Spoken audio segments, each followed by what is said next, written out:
Hey everyone, this is Allan McKay and welcome to episode 27. I'm interviewing James Bennett from Zerply. If you want to find the newest and greatest platform for finding work, this is it. Let's get in there, guys.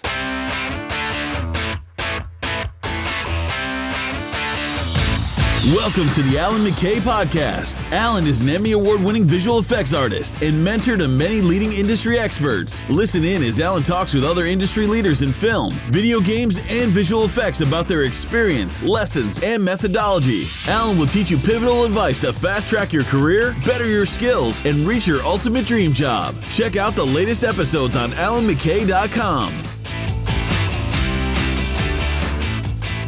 Hey everyone, this is Allan McKay and welcome to episode 27. I'm interviewing James Bennett from Zerply. If you want to find the newest and greatest platform for finding work, this is it. Let's get in there, guys. Hey everyone, this is Allan McKay. I'm here with James Bennett, a good friend of mine I've known for pretty much ever, since the beginning of my career pretty much. So I first met you, I think, when I was 18. I think you were about 27 at the time, and I was working with you at 18 years old with, and this is something we were just talking about a second ago, but I do actually want to talk a lot about Cutting Edge because I feel like that's a place that there was so much great talent at that studio.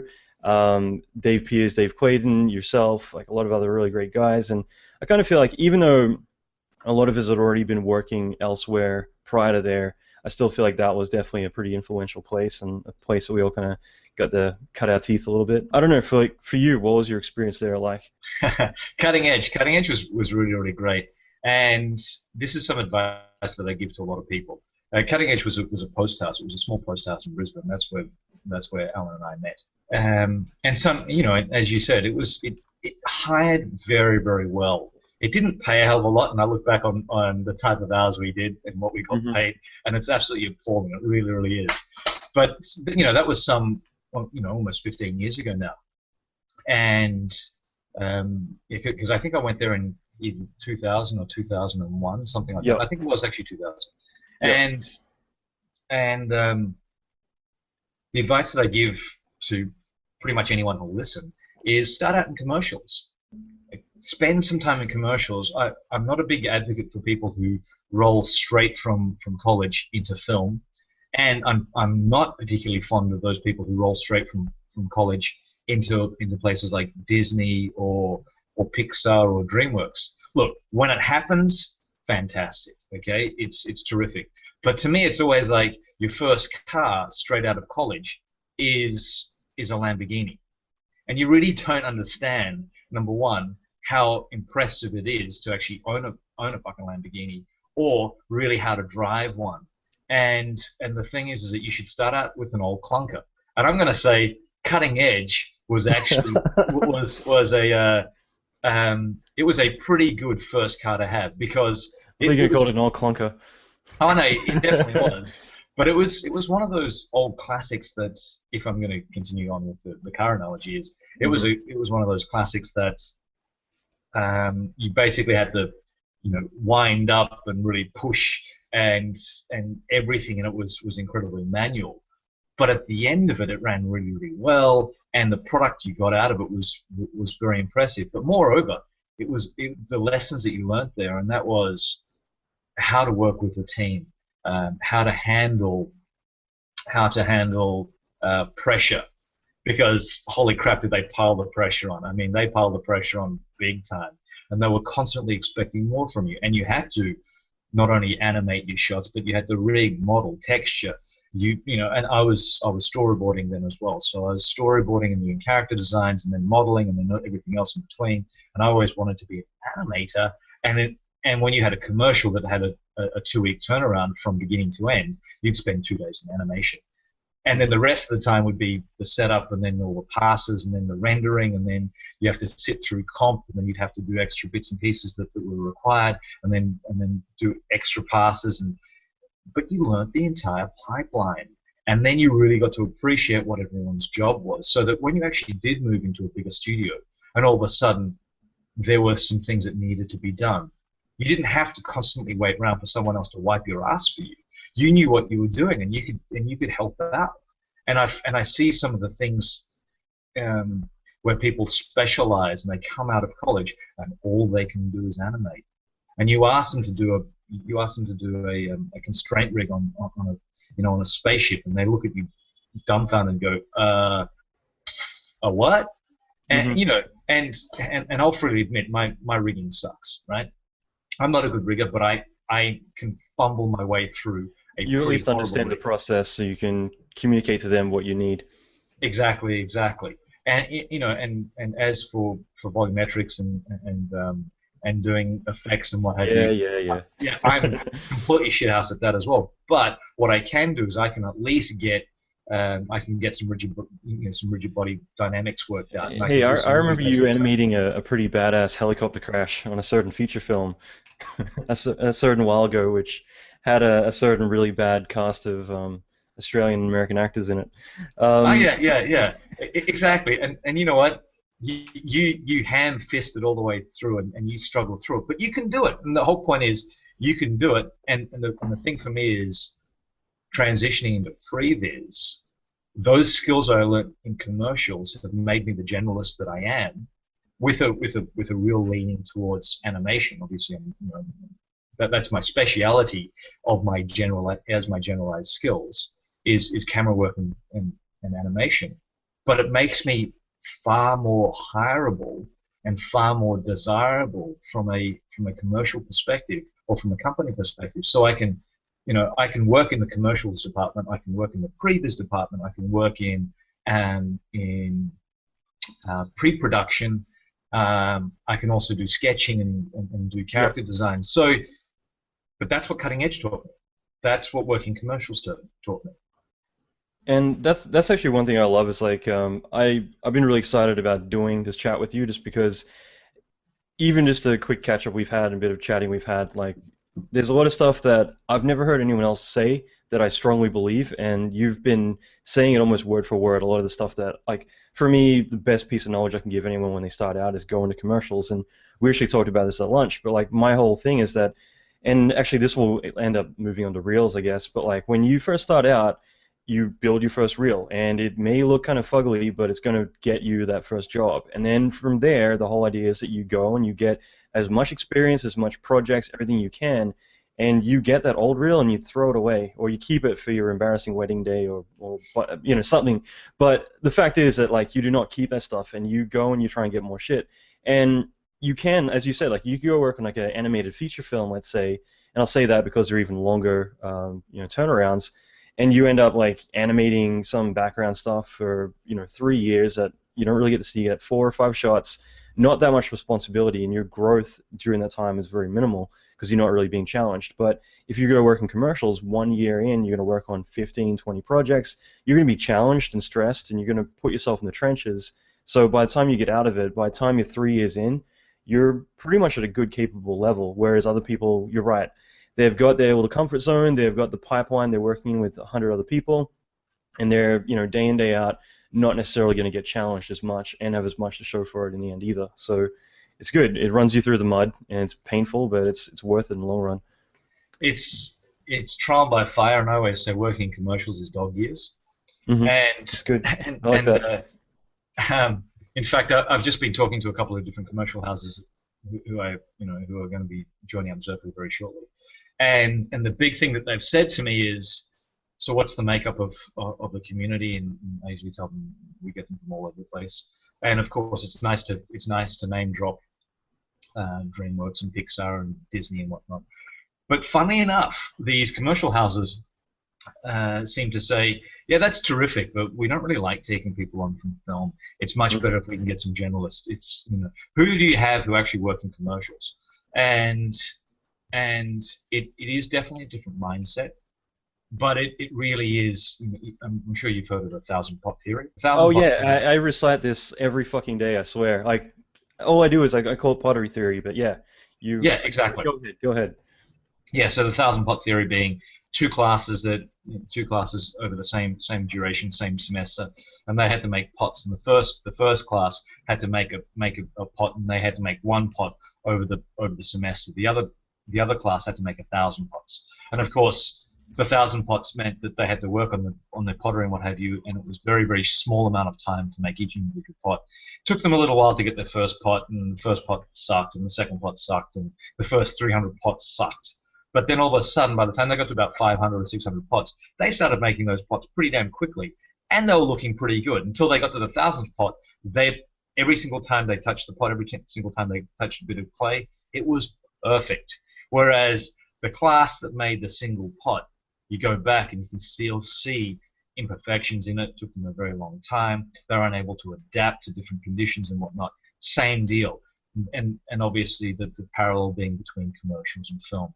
Now, this is not to say that the people I've worked with in film aren't talented and they're not capable. I'm not saying that at all. What I'm saying is that over time, people arrive at the same spot, right? They'll arrive at the same place. It's just that in commercials, you are tested at the very, very beginning. And you want to learn about pressure because quite often the job itself isn't necessarily about being able to deliver a product. It's about being able to handle the pressure.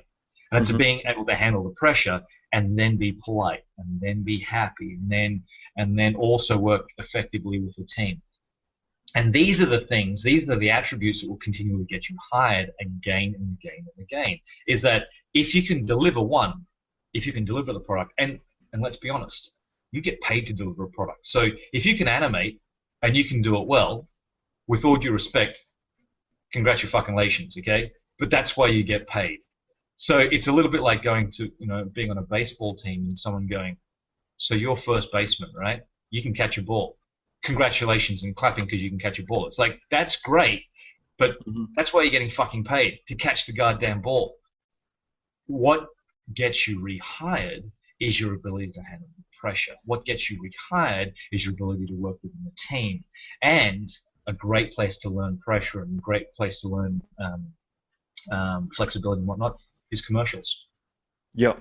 And I think the biggest thing that comes from experience is over time you anticipate problems you're going to run into. Yeah. And the more you put in the hot seat, the better. And I strongly do believe that you need to pay your dues, because I meet people who they get into the industry, they're good at what they do, and then instantly they kind of demand, I want the recognition and the praise, and it's like, you've got to go and you've got to suffer, you've got to fail, you've got to go through a lot, and the more you do that, later on you're not going to be making those mistakes. But if you don't do that and you just expect, okay, like, I'm good at what I do, as you said, congratulations, like, it's great. There's so many freaking people out there. You on CG Talk, I go on and throw up because there's so many fucking amazing people. It's like 6 months in doing amazing work, but experience is the one thing that time and time again will carve you into the hard piece of wood that you're going to be. And if you don't have that, then over time you're going to be, when you actually face those mistakes, you're not going to know what to do. But if you say, you know what, we ran into this problem on this project, and here's how we worked around it, or hey, you know what, like, remember on that, like, this whole thing fucked up. What we should do is approach it differently this time. And the more you do that, the more you avoid those things, and you have this effortless yet flawless, reputation of not fucking up projects, and that's what's going to get you rehired. And I do think that, like, you should be treating your career as a business. You should be doing that the whole time, because the more you start to anticipate on the business end, like, you don't have studios that hire, like, get a job in, like, they get in a Kellogg's commercial or Fruit Loops is bring back to cutting edge, but they don't get one in and say, okay, that was done, great job. Maybe we should go out and start, like, networking and speak to some agencies and see what else is around. Like, you've got someone on that constantly doing that, and as you as a freelancer, you need to be the one constantly doing that. And again, working commercials, you're going to get a chance to work with the Mark Toyers and all the other directors all over town and get to know. I can't believe I'm making so many cutting edge analogies right now, but yeah, like, you're going to get to know everyone everywhere, and it means that the next place you work, you might say, oh, I know the director, I worked on his last few things, and they're like, great, well, we're going to get you more FaceTime with him if that's the case, because he's comfortable with you, whatever the case is going to be. Absolutely, absolutely. And it really is. I spoke to someone the other day who hadn't put a reel together for 15 years, and then I said, really? That's ridiculous. And then they got incredulous about the fact that I got annoyed with them about not putting a reel together for 15 years. And I thought to myself, hang on, this is your responsibility, but you've got to look at a reel not so much as just a piece of detritus that one has to put together. It is the reel has to be, or your portfolio, or whatever it may be, does a number of different things. Number one, it is the record of all the battles that you fought.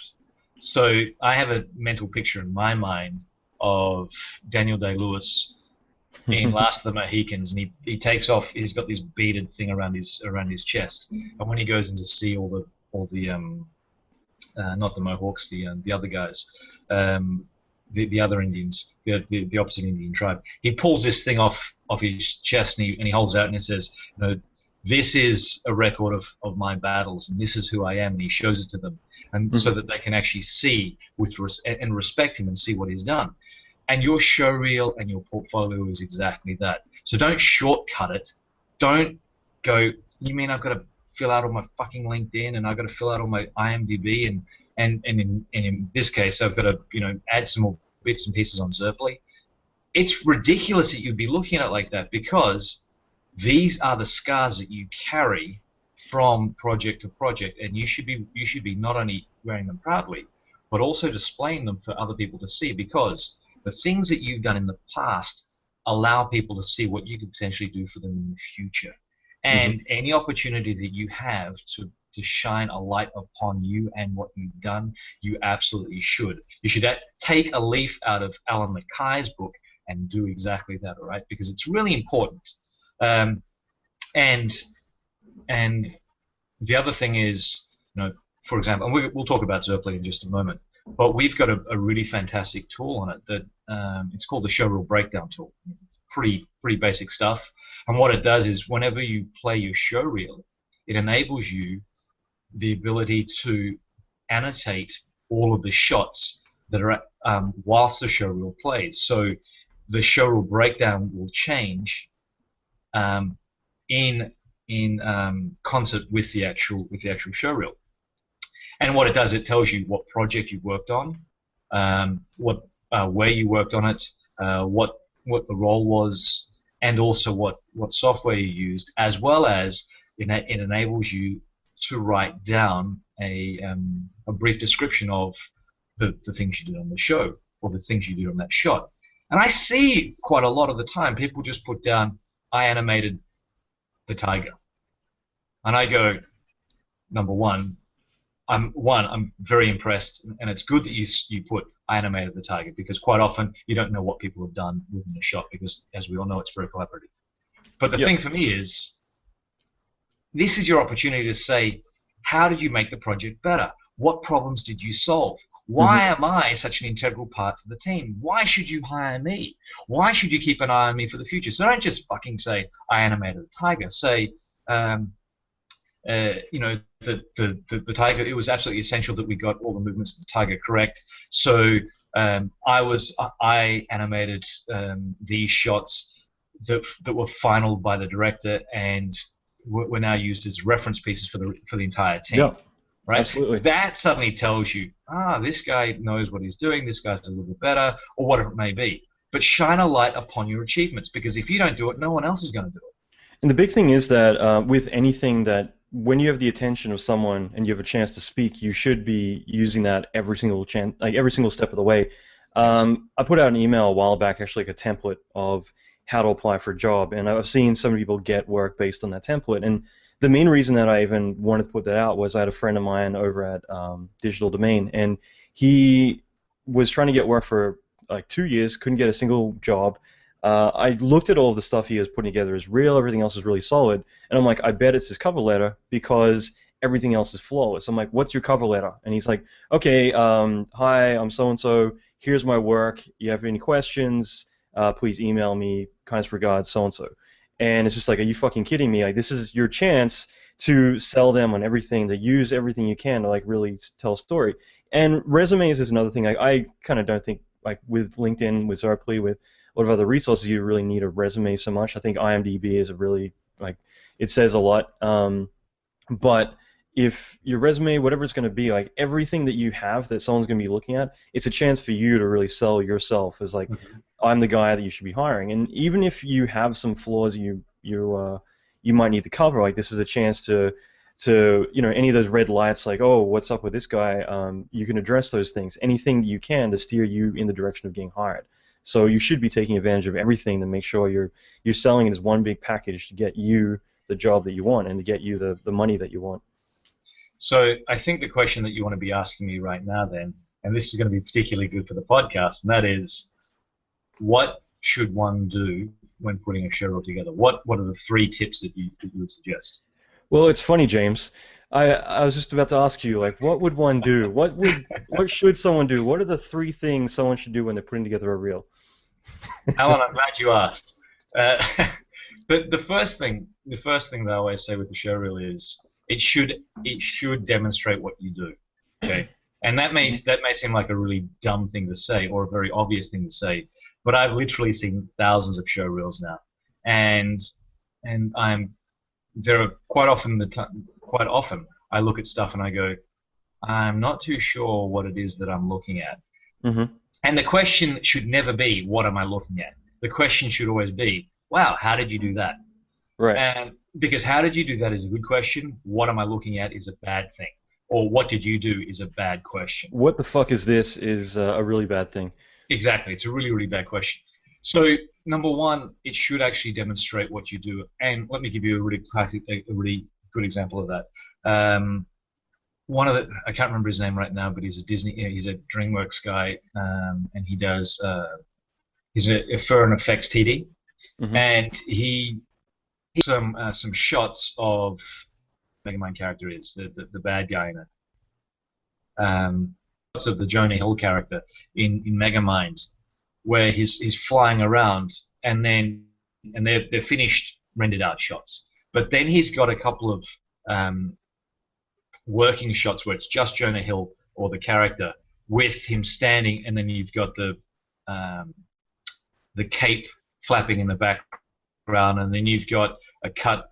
Then he cuts to a shot of Alex from Madagascar 3, final rendered shot. But then you've got another shot of him just standing there, or he's moving along. But it's a very isolated shot, and it's obvious that we're looking at Alex's mane, and it's obvious that we're looking at the fur. So what he's done here is he's not only shown us that this work has been finished and then is being displayed in situ and then in context, but then he actually shows us exactly what he's done with it. It's the same thing if you've got a modeling, like a modeling reel. Don't just show us a bunch of rendered out stuff for your show reel. Show us the model breakdown, and then once you've got a model breakdown and then a model turnaround, then you also want to see it, the polygons around it. What am I trying to say? The topology of it. You want to see, a wireframe topology of it, and then better still, even if you've got some sketches, you want to see the sketches and then see what from the sketches what you've actually created. So you work in layers, and you're working in breakdowns. Mm-hmm. That's what I say, number one. So it actually demonstrates what you actually do. Then the other thing that you want to say is don't make it any more than 2.5 minutes. Make it, even if it's better to have a show reel that's 30 seconds long, but it's 30 seconds of gold, than having 2.5 minutes and the first 30 seconds being great and then the last 2 minutes being crap. Because you were never judged on your best work, you were always judged on your worst work. And what I mean by that is when someone is reviewing your reel and you show them something that looks great, they go, that's fantastic. But let's see, and if everything on the reel looks great, then they're going, well, this person's going to be a shoo-in, or they produce good work. If, for example, and I've seen this, and I saw this just the other day, someone had Gravity on their reel. They had shots from Gravity, and then they had Animation Mentor stuff afterwards. Now, not taking anything away from Animation Mentor, but what it says to me is, if it's an animation, if you've got Gravity on your reel, then you don't need any of your student work. Okay, regardless of where it is, all right? You don't need any of your student work on there. But having student work on your reel basically says, yeah, I probably didn't do that other stuff. That other stuff that you see there, I was heavily supervised, or I may have come in and just cleaned up some bits and pieces. And it makes people question what it was that you did on the professional stuff. And I see it all the time. really, really high-end professional work cut in with student work. And to your point that you were saying before about your show reels, once you start adding good pieces to your work, start flushing all the other bits and pieces out of your show reel. So only your best work. Only ever put in your best work. It's better to have a shorter reel with your best work than a longer reel with average work. Yeah, my whole take is that you want to leave them wanting to see more, rather than feeling like they saw too much. Everything. Yeah, true. Because I've seen people talk themselves out of a job in exactly that, doing exactly that. And then the third thing I'm going to say is, you're showing the reel to someone else to show them what you can do.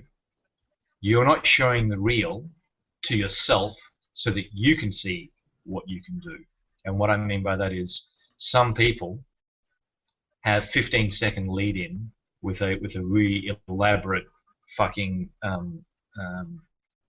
title piece. I don't give a shit. Honestly, I'm not there to see your name. I'm there to see your work. Now, if your work is good and you're impressive, that's when afterwards I'll go, so who was that person again? And once again, I've talked with hundreds of different recruiters and whatnot, and they say that you basically got 20 seconds. You've got between 20 and 30 seconds to actually impress someone.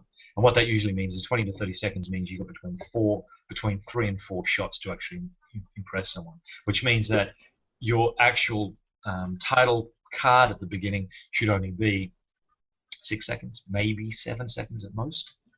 And then you show your show reel, start with your best work first, and your second best, and so forth and so on, right down the end. Don't leave your best shot till the end. Just fucking don't do that.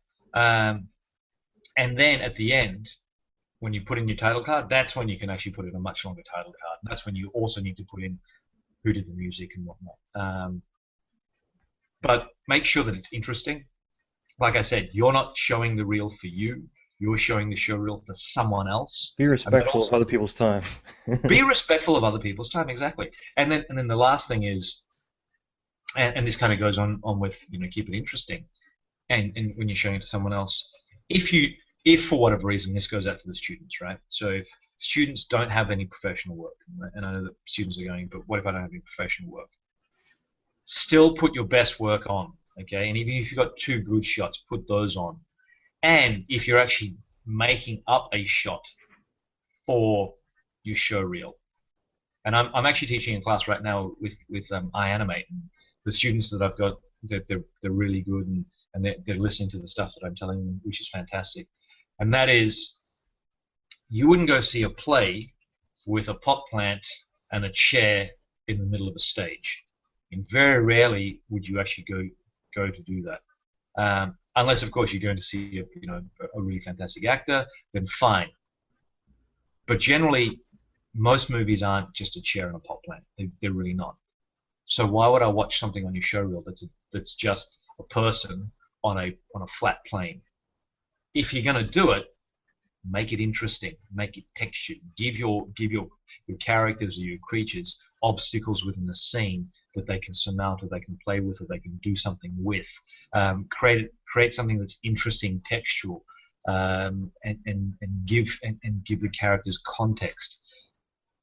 If you don't have to go overboard with it, but put something in your fucking scene to make it interesting, so it's actually engaging. And guess what? You'll be surprised that when you start animating, or when you start lighting, or doing whatever, when you start putting context to the piece that you're trying to actually illuminate, all of a sudden it starts speaking for itself. It starts leading you to create better products.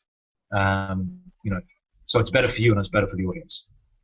Yeah, that's awesome. I completely agree. And even just going back to, actually, I do think people are pretty lucky these days, because we at least do have YouTube and everything else, whereas before it was either CD or VHS, and you can't just skip ahead, which means if it's something boring, you're going to get so pissed off, because if VHS is going to be 15 seconds just to get to their first shot, and it's so easy to be like, next, but at least you can click through with everything else. I do think that, you don't want to end on your best piece, because that's a big risk that they're ever going to actually get to see your best piece if that's the case. So you want to make sure that you're able to limit what you have. And like that was a big learning experience for me. I reviewed over 100 reels at Blur on Halo. We're looking for effects people everywhere, and that was a learning experience for me where there's certain people that I was like, hey, this person's good. And the super I was working with, he was like, oh, he was actually at the top of our list to hire, but then I saw the text at the end of his reel, and now he's on the bottom. And that to me kind of put me back a bit, like, how does that even work? But then hearing his logic, it's like, well, he has amazing work all the way through, and then there's like this, his name or whatever animated in 3D at the very end, and because it was so terrible, it made him think, well, perhaps that's the only thing that he did unsupervised. And of course, this guy being a supervisor, he instantly sees that, like, I don't want to have to fucking supervise this guy, so, you know, I want to make sure these people are self-sufficient. But that kind of made me think, I mean, you're right, like, it's more damaging to have any of those pieces that you're not sure about, get rid of them, because they're completely going to influence what you're doing. Plus, also, you're right, going back to student reel stuff, if you have all this polished work and it looks great, putting one bit of student work on there is going to bring the viewer back to reality that, okay, you're just starting your career out, rather than are you capable of doing the job.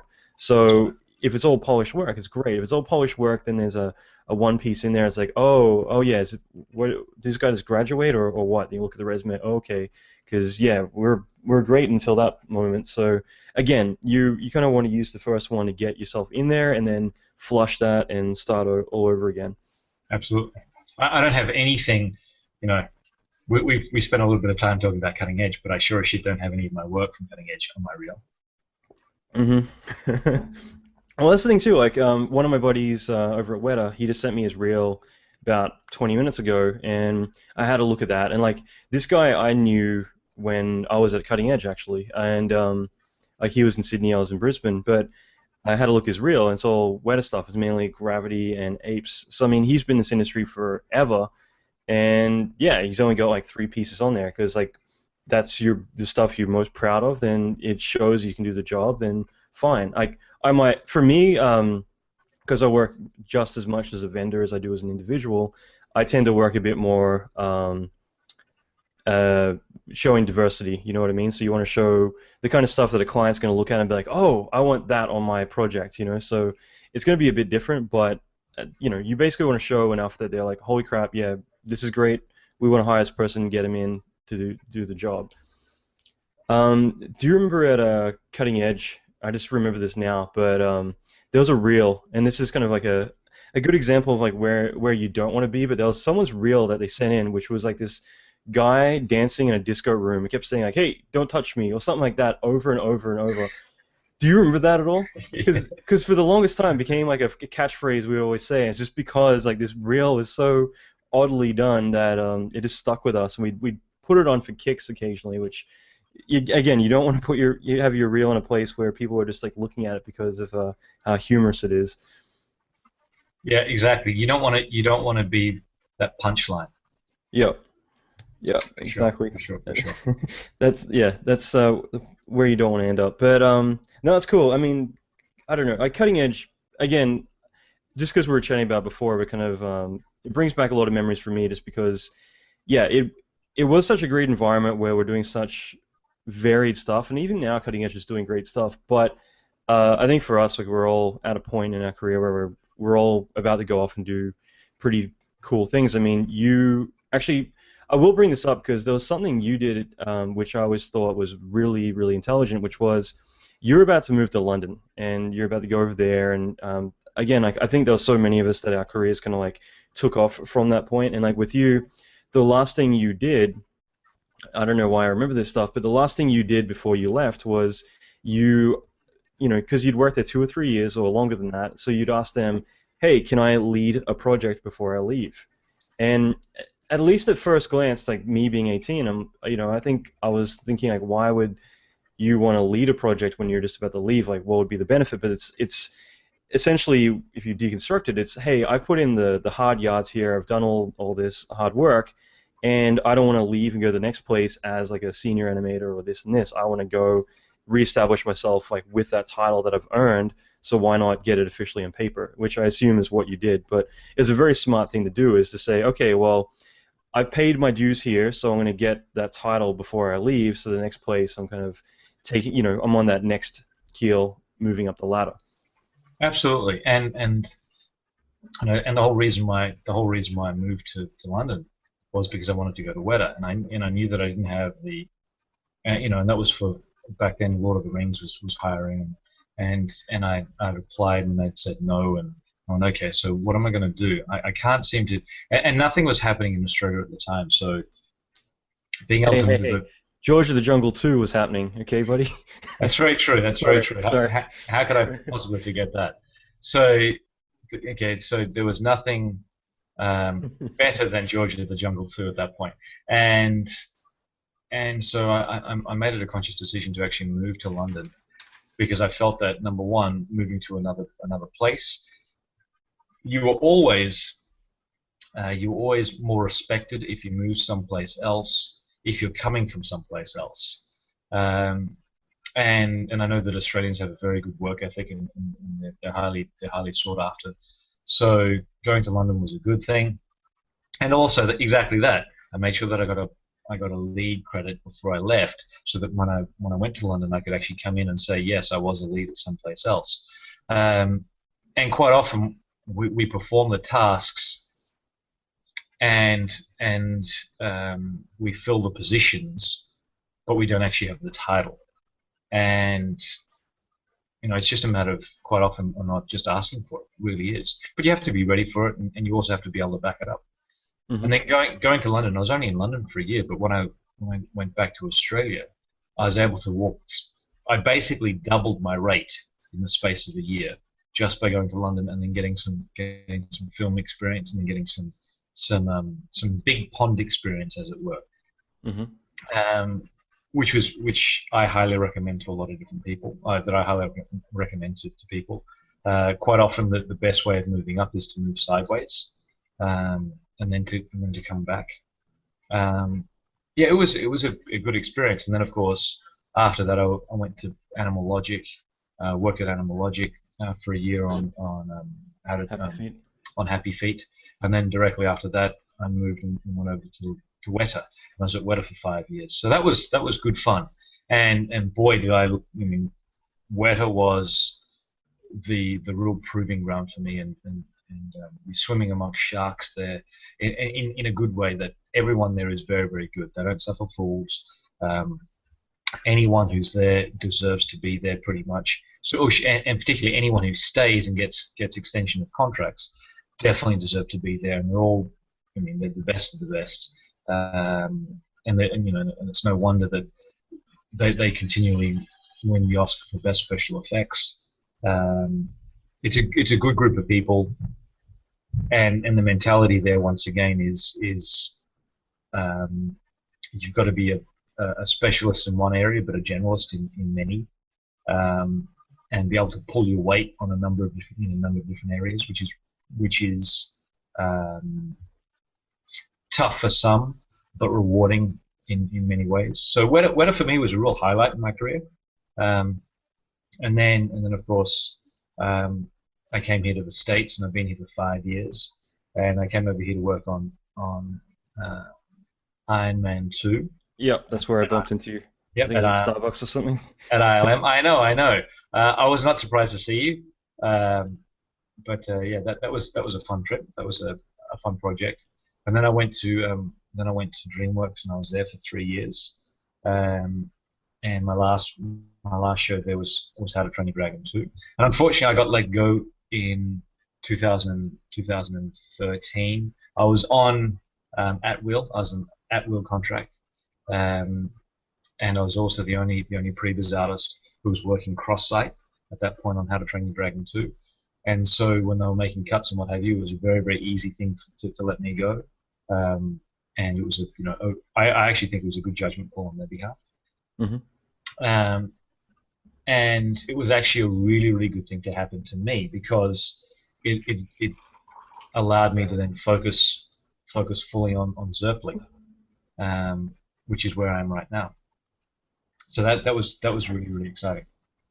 It was good. It's been a good ride. Cool, man. We'll segue into Zerply in one sec.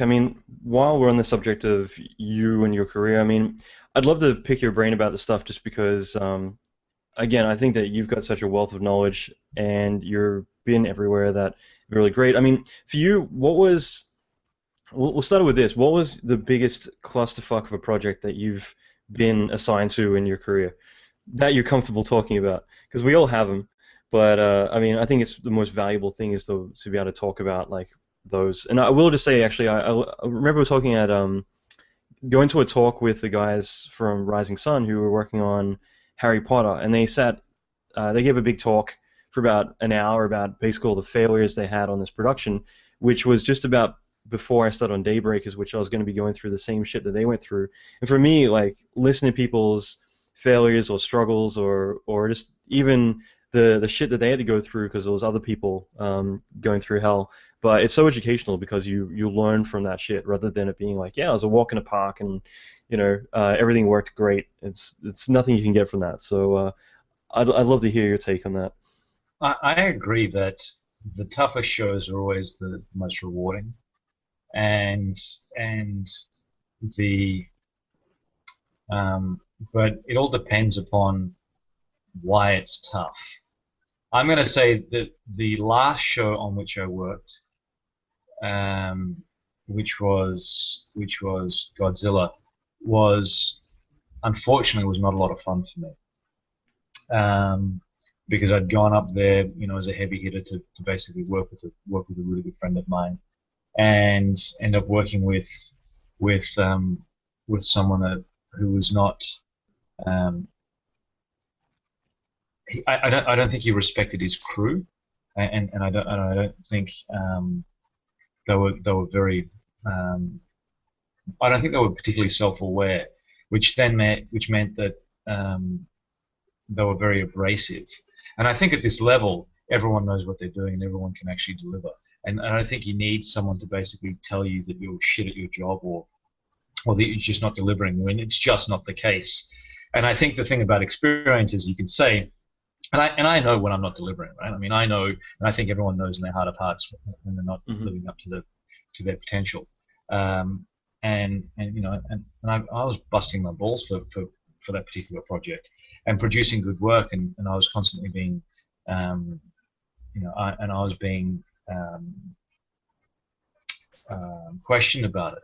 And the thing for me is at this level, I mean, at this stage in my career, I'm like, yeah, fine, you know what, we brought in for a short period of time, whatever, I'll just do it. And the thing about being professional is you have to just go smile and say, sure. Okay, you want me to change it? Sure. You want me to change it? Sure. You want me to change it? Got it. And that's exactly what I was doing. But I was also seeing it happen to other people, and there were two people who basically quit on the spot and left the team and were like, that's it, I'm out of here. And then there were three people who were made to cry in dailies.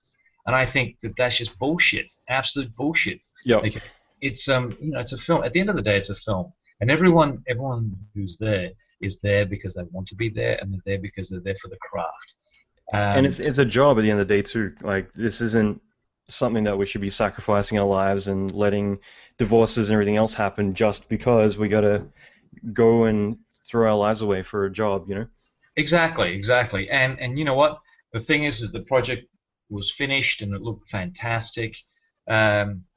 But there's a supervisor out there where half the team will not work with him again, and the thing is that no one says it to him or what have you, but I'll never fucking work with him again, and it's that sort of thing that just annoys you. What it did teach me though was at this stage in my career that I don't have to put up with that shit, right? Mm-hmm. I really don't, and I've got enough history, I've got enough runs on the board to just say, you know what, I'm good with this. Cheers. So now I pick and choose my contracts more accordingly. There have been other scenarios in which I've worked on shows, and I worked on Prince Caspian in London, and that was a real shit fight of a show. But the funny thing is I worked with the supervisor I went to Vancouver to work with on this last occasion. Unfortunately, wasn't my supervisor, right?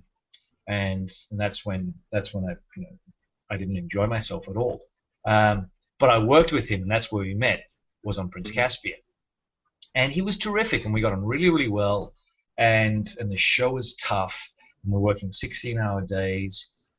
But the cool thing is that when you can go out afterwards and everyone can have a beer and you can talk about it, and there's a real collaborative effort to get across the line. And when you're calling upon people and they step up and everyone's helping you, that's when it's fun, even though you're literally getting 4 hours sleep a night, and you're basically living there and you're working your tail off. It's fun. It's fun. And I had the same experience on.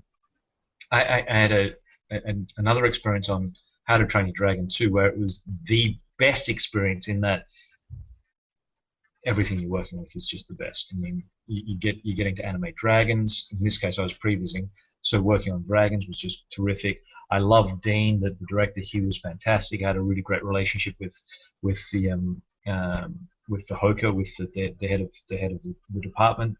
He trusted the work that I was doing. I was able to present stuff that basically went through first go.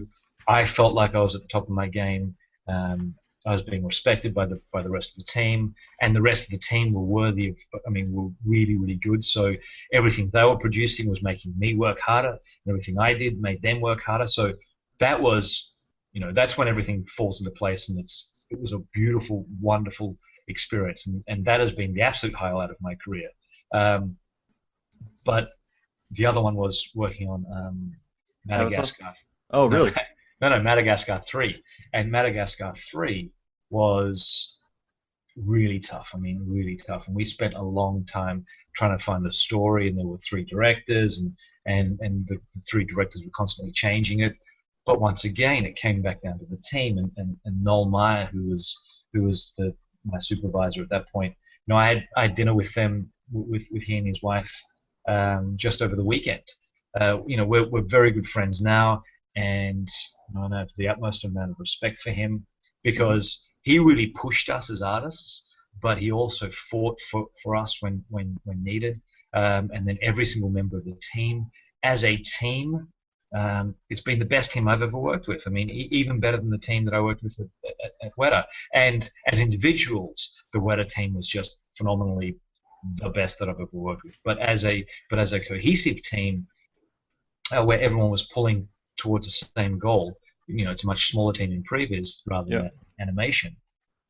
But man, that was, it was amazing. It really, really was. And the people there are all just wonderful. And that's the one where you've just done, 16 weekends in a row, and all of a sudden, someone's having a really bad day, and everyone.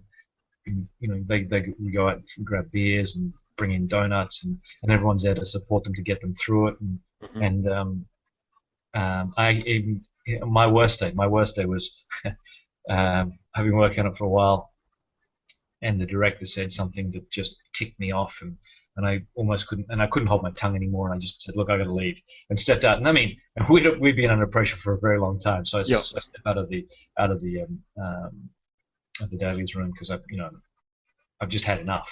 And I had a supervisor, Kent Secchi, come up to me afterwards, and he goes, "Mate, how you feeling?" Because I was the first person on the team, the first person on the project, and one of the last people to leave. So I've been on for a very, very, very long time, almost 2 years.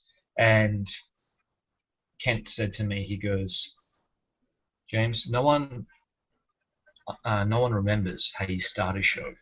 No one remembers how you start a show, but everyone remembers how you finish it. And at this stage, there was less than a month to go before delivery." And he says, "You have worked harder and longer on tougher shows beforehand. So suck it up and just last out these last couple of weeks, okay? And present yourself well, because you are better than this, okay?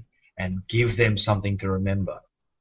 And you're done for today. Go home, have a rest, have a sleep, and we'll see you again tomorrow." And that's the best advice I've ever been given. I love it. Yeah, Kent is a strong cup of coffee, but I would lay down in traffic for that guy.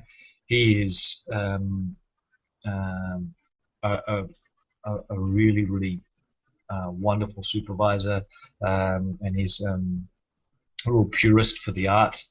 And once again, when you're working in the best companies in the world, you're surrounded by these kind of people, and they always bring the best out in you. So everyone has a bad day, no matter how good you are, no matter how experienced you are, but you have to still be professional about it. And when you are surrounded by those kind of people who want to see you succeed and they want to see the best out of you, you can't ask for anything more. Yeah. That was a very long answer. That was a really, really long answer. Dude, no, it's great. I mean, this is exactly what, like, you know, even for me, like, I'm gaining a lot from hearing it. I mean, and you're right, that's really fucking amazing advice. I do think that's one thing, too, is that, you know, we are in an industry that attracts a lot of egos and also attracts a lot of artists. But the thing is that, like, at the end of the day, it is a business, and we are killing ourselves doing it. It's because we love what we do.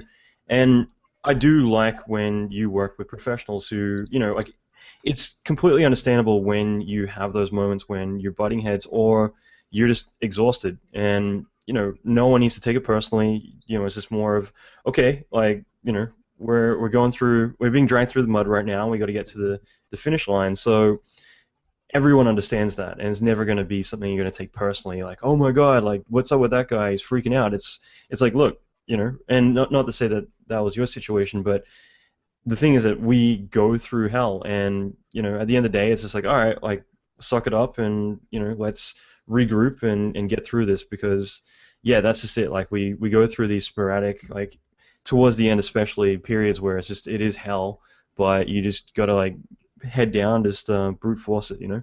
Yep, absolutely. And, I mean, the advice you'd mentioned, I mean, that is really solid, and it kind of is that way, that, like, you know, you are going to be remembered for how you handle yourself in the most stressful parts of your time there, and also, like, how the project did end. And if people are, I mean, I have had a few friends of mine who have had, like, big tantrums where they'd get the mouse and smash it against the wall and be like, fuck it, turn their phone off and go to the beach. And, I mean, on one project, one of my favorite projects, I won't name it here, but, like, one of my favorite ones, exactly the same deal, where everyone's, you know, doing 7-day weeks, killing themselves on it. And the thing is, at the end of the day, like, we're all there working, and, you know, if someone is having their big tantrum and fighting the system, it's just putting more work on everyone else. So it's kind of like, you know, look, let's just all get through this, and then, you know, tonight, fuck it, we'll get some beers and we'll forget about today. So yeah, and that's just it. Like, you know, the people that you know that you can go through hell with are the ones you're going to want to have back the next time around. Absolutely. And I remember seeing it was my last day at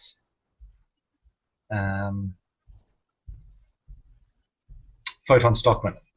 So, and I was on. I was going to actually say, like, I looked at your IMDb, and, like, that was going to be the first question I was going to bring up was, like, so let's talk about your best movie project you've ever worked on. Anacondas too, right? So Anacondas, and there was a guy there, and, you know, he was the creature TD. And I kept hearing from people that every single time the the anacondas came back, there were different shades and the textures and you know, and the texture maps that he put on them, and also all the surfacing and everything else kept constantly changing. And what that meant was that from shot to shot and from render to render, there was massive inconsistencies to it, which was obviously causing problems for the production. But he'd done it in such a way that it was almost indecipherable, that everything was connected and everything, you know, once you change one node, everything fucking blew up in the face. Anyway, towards delivery, he suddenly gets sick and just bugs out for 6 days. And we're working 7-day weeks, so he's out for the entire 6 days. And it's like, where the fuck is this idiot? And, you know, he'd better be at home with Ebola at this stage. And anyway, he comes in, and it's my last day, and I've finished my contract, and I'm about to leave and go down to Animal Logic. And this guy comes in, and obviously the supervisor is just ropeable, and basically confronts him and says, "Where the fuck have you been for the past 6 days?" And then the guy's name's Sylvan, drops to the floor in the kitchen. I mean, first of all, he denies it and he's like, I can't handle the pressure and blah, blah, blah, blah. And then the thing is, he says, everyone's under pressure, but everyone else is delivering, and we're all relying upon you to get this stuff done because it's all the final render stuff. He drops to the ground in the kitchen and starts banging on the floor like a child and screaming and throws a tantrum like an adult tantrum and starts throwing shit around the kitchen. And I was like, are you for reals? Are you for reals? So let me just say that guy never got fucking hired back again. Unbelievable. Yeah, we all have those people, but yeah, I know what you mean. You get some characters, and that's actually what shocks me occasionally, and I won't get into it, but like you do get people occasionally who are characters in the industry, but they seem to get hired over and over and over. And I think after a while, I think the philosophy is that the reputation becomes so bad that people kind of want to hire and be like, just thinking like it can't be as bad as people are making out, and then it's like, oh shit, like it really is. And yeah, I mean, yeah, there's definitely some characters out there, that's for sure. And I think it's definitely one of those industries that does attract those sorts of people. So, sorry, let me rephrase that. Does attract a lot of different types. And I remember you actually saying once, God, it's all flooding back, but I remember you telling me once something that I kind of agree with, which is it's always good to have a little bit of an ego. And it's because it's something that drives you. And I'm actually reading Arnold Schwarzenegger's like memoirs at the moment, and like this will taper into what we're talking about earlier about goals and kind of thinking ahead about your career and kind of really hitting it hard, because that guy is someone that has a bit of an ego to say the least, but at the same time, like it's something that pushes you. It's something that makes you want to, it's not about like vanity. It's more about like, yeah, you want to be really good at what you do. You don't want to just settle. You want to keep pushing yourself forward, and I think it's very important in your career because you only get one. So you've got to make the biggest impact you can. I'll say that, I guess the years have changed it ever so slightly, and the amendment that I would make with that is, and I've said this, a couple of times beforehand. So if anyone's listening, they've heard me say it. I apologize right now, but there's a difference between having ego and pride, and what I say is have professional pride in your work, but don't have professional ego. And the difference being that professional pride means that you want to make it the best it can be, and it doesn't matter what shot you're given, whether or not it's a hand grabbing a hammer or whether or not it's Kong being shot and falling from the Empire State Building. You put the same amount of energy and effort into the hand grabbing the hammer and making sure it's going to be the best hand grabbing the hammer that you've ever seen, as opposed to professional ego being, dude, it's just a fucking throwaway shot, man. It's not that tough. Or why am I working hard on this? And to me, it's always about you get paid to do a job. Yep. You get paid to do this, and you get paid to do the best that you can be, as long as you can be that person. And so, professional pride, do the best you can. Professional ego, you don't need it. I'm just going to dive in for 1 sec. Sorry to cut you off, but I'm not sure if you've ever worked with Scott Tansley, but he's a character animator down at Animal, and he was someone I sat with when I was like 17 years old, and he had a huge influence on me in my career just because like one thing he always said to me is, as long as they have the money, I have the time, and that shaped my philosophy with everything. Like that for me, even when I was pretty young, but it switched me from doing like, oh, this isn't cool, this is going to go on the reel, to, yeah, I'm getting paid to do a job, like, fuck it, I'm going to, make it the best I can, but I'm not going to be like, this is boring, it's not worth it's not worthy of me. It's like the most stupid approach that I do see people have. It's just like, look, I'm getting paid to do this, I'm going to do the best job I can, and that way I'll get paid to do the next job. And I'll say that was one thing that we have a mutual friend, and I'm not going to name any names, but he would only ever put effort and work in on the stuff that would make his reel, and all the other stuff that wasn't going to make the reel, he really didn't give a shit about. And he would put in a half effort. Now his half effort was better than most people's best, but the fact of the matter is he still wanted to put in the half effort. and to me that was something that I couldn't respect, and never really liked. So you know, professional pride over professional ego. That's what I say. Yeah.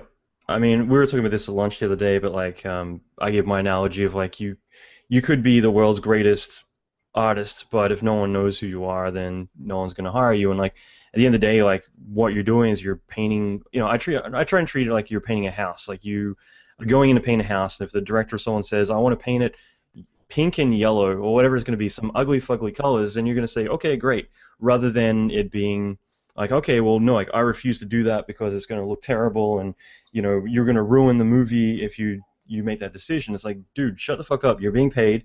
Go do it, and you know, if you really need to, change it later if you're real. But yeah, I mean, you know, you get paid, you do the best you can, and you know, not everything needs to be like for your real, for your ego, for you to show off. It's you going in and being a team player, because you don't get everyone else arguing, saying, "I need to have the best shots and only the best. I refuse to work on these because I'm so and so," or whatever. You know, you need to be able to mesh well with the rest of the team. Otherwise, the rest of the team won't want to work with you. You know. Absolutely, absolutely, I agree. That's cool. And yeah, I mean, actually, we were talking about Dave Pierce before, but I guess if you want to jump onto that because you're so passionate about it earlier on. But what were you saying about him earlier? Because I mean, again, Dave Pierce was someone that he was the VFX supervisor at Cutting Edge, and he went on to do Happy Feet. He's very much like really smart guy. Actually, I will say this. I remember when I was about 16, I kept sending my reel to Cutting Edge, and it always kept going to Dave. And I've never mentioned this before, but yeah, this is like the one place, like, because it was in Brisbane, which was my home city.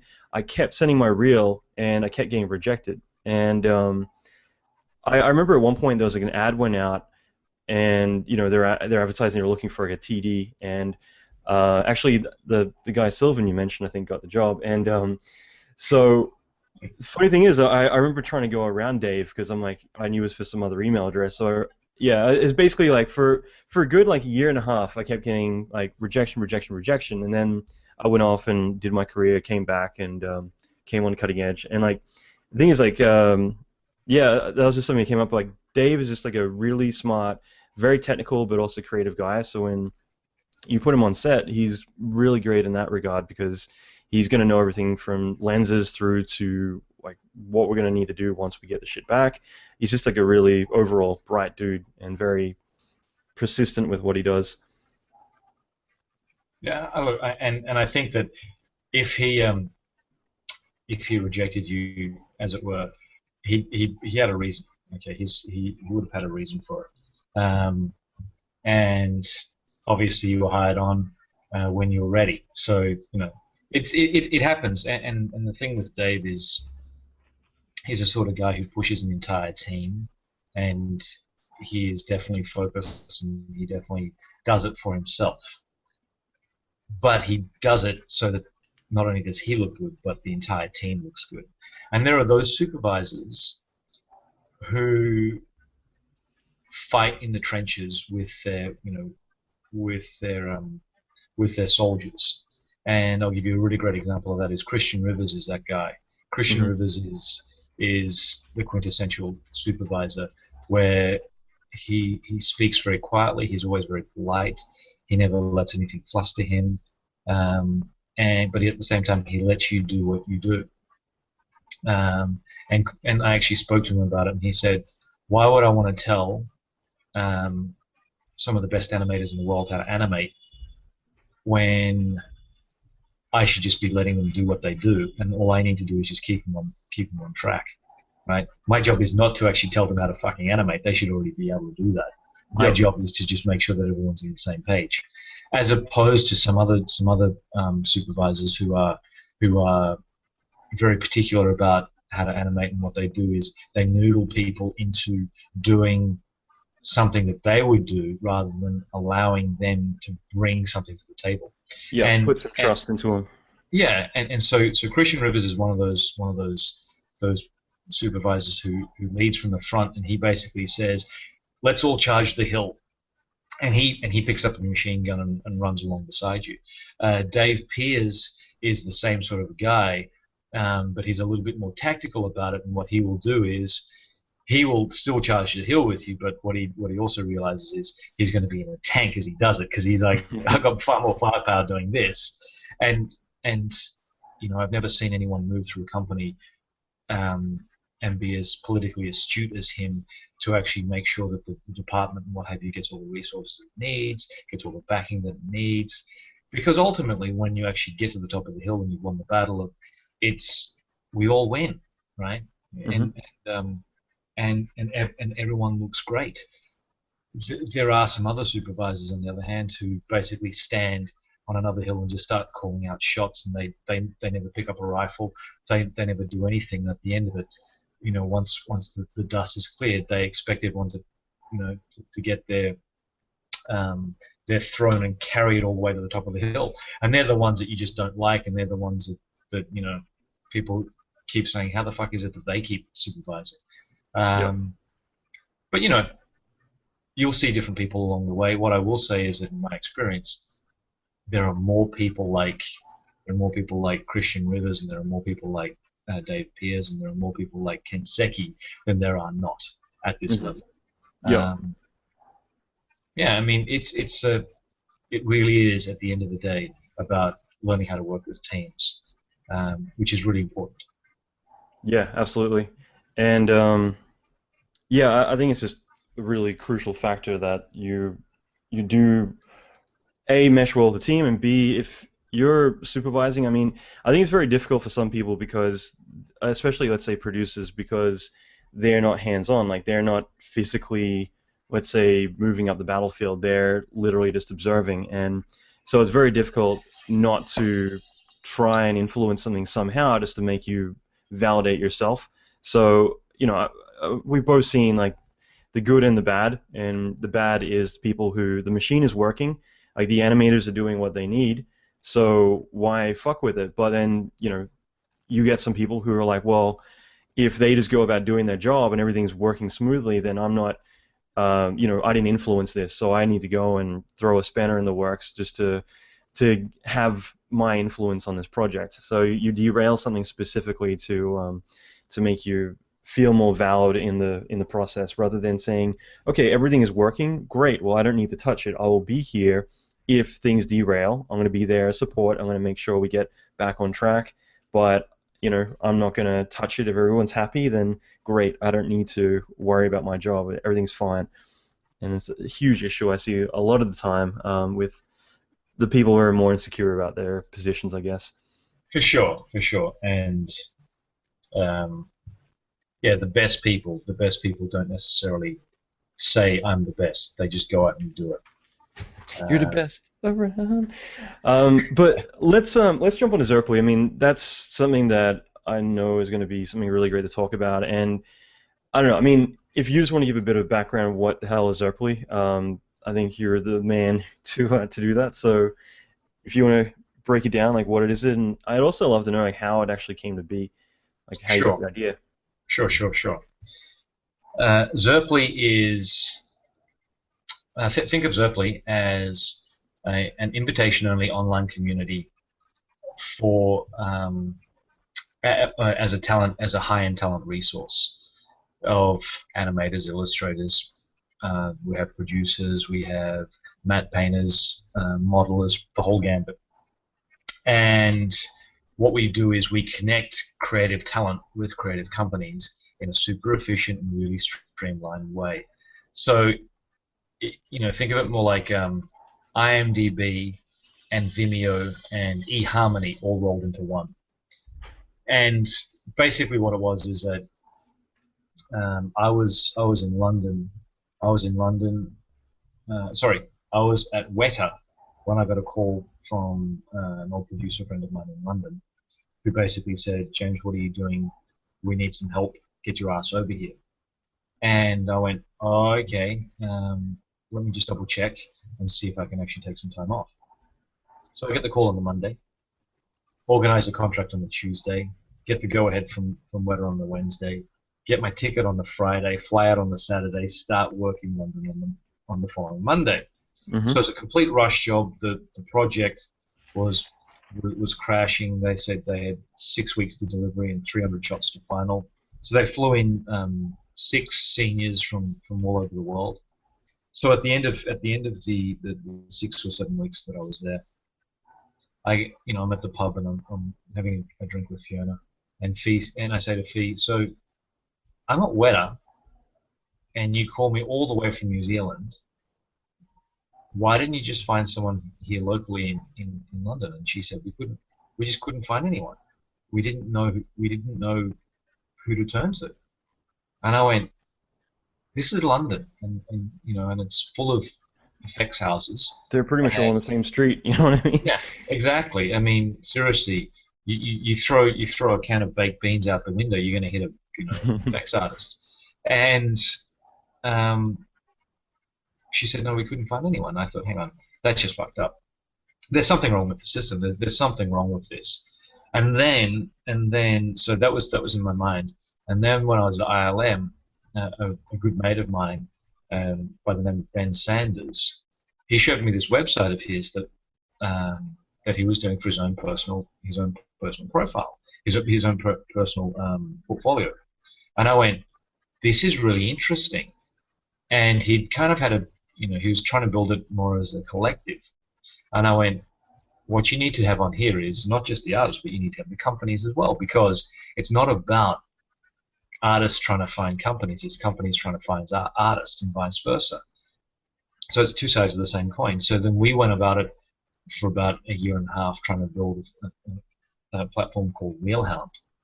And eventually we ran out of steam, we ran out of money. Ben got married and then he left. So he was like, that's it, I can't do it anymore. So he gave it over to me.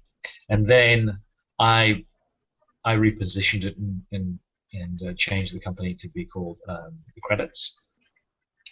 Built up a new team and then spent the next year and a half on that by myself with this new team trying to get it off the ground. And then once again, I kind of got to the end of that. The development wasn't working very well. And I was kind of at the end of it when Ben introduced me to Christopher, who was from a younger guy. He'd also built a company called Zerply, and they had 100,000 members at that stage, and it was a pretty strong, robust platform, but without a central idea and without a central focus.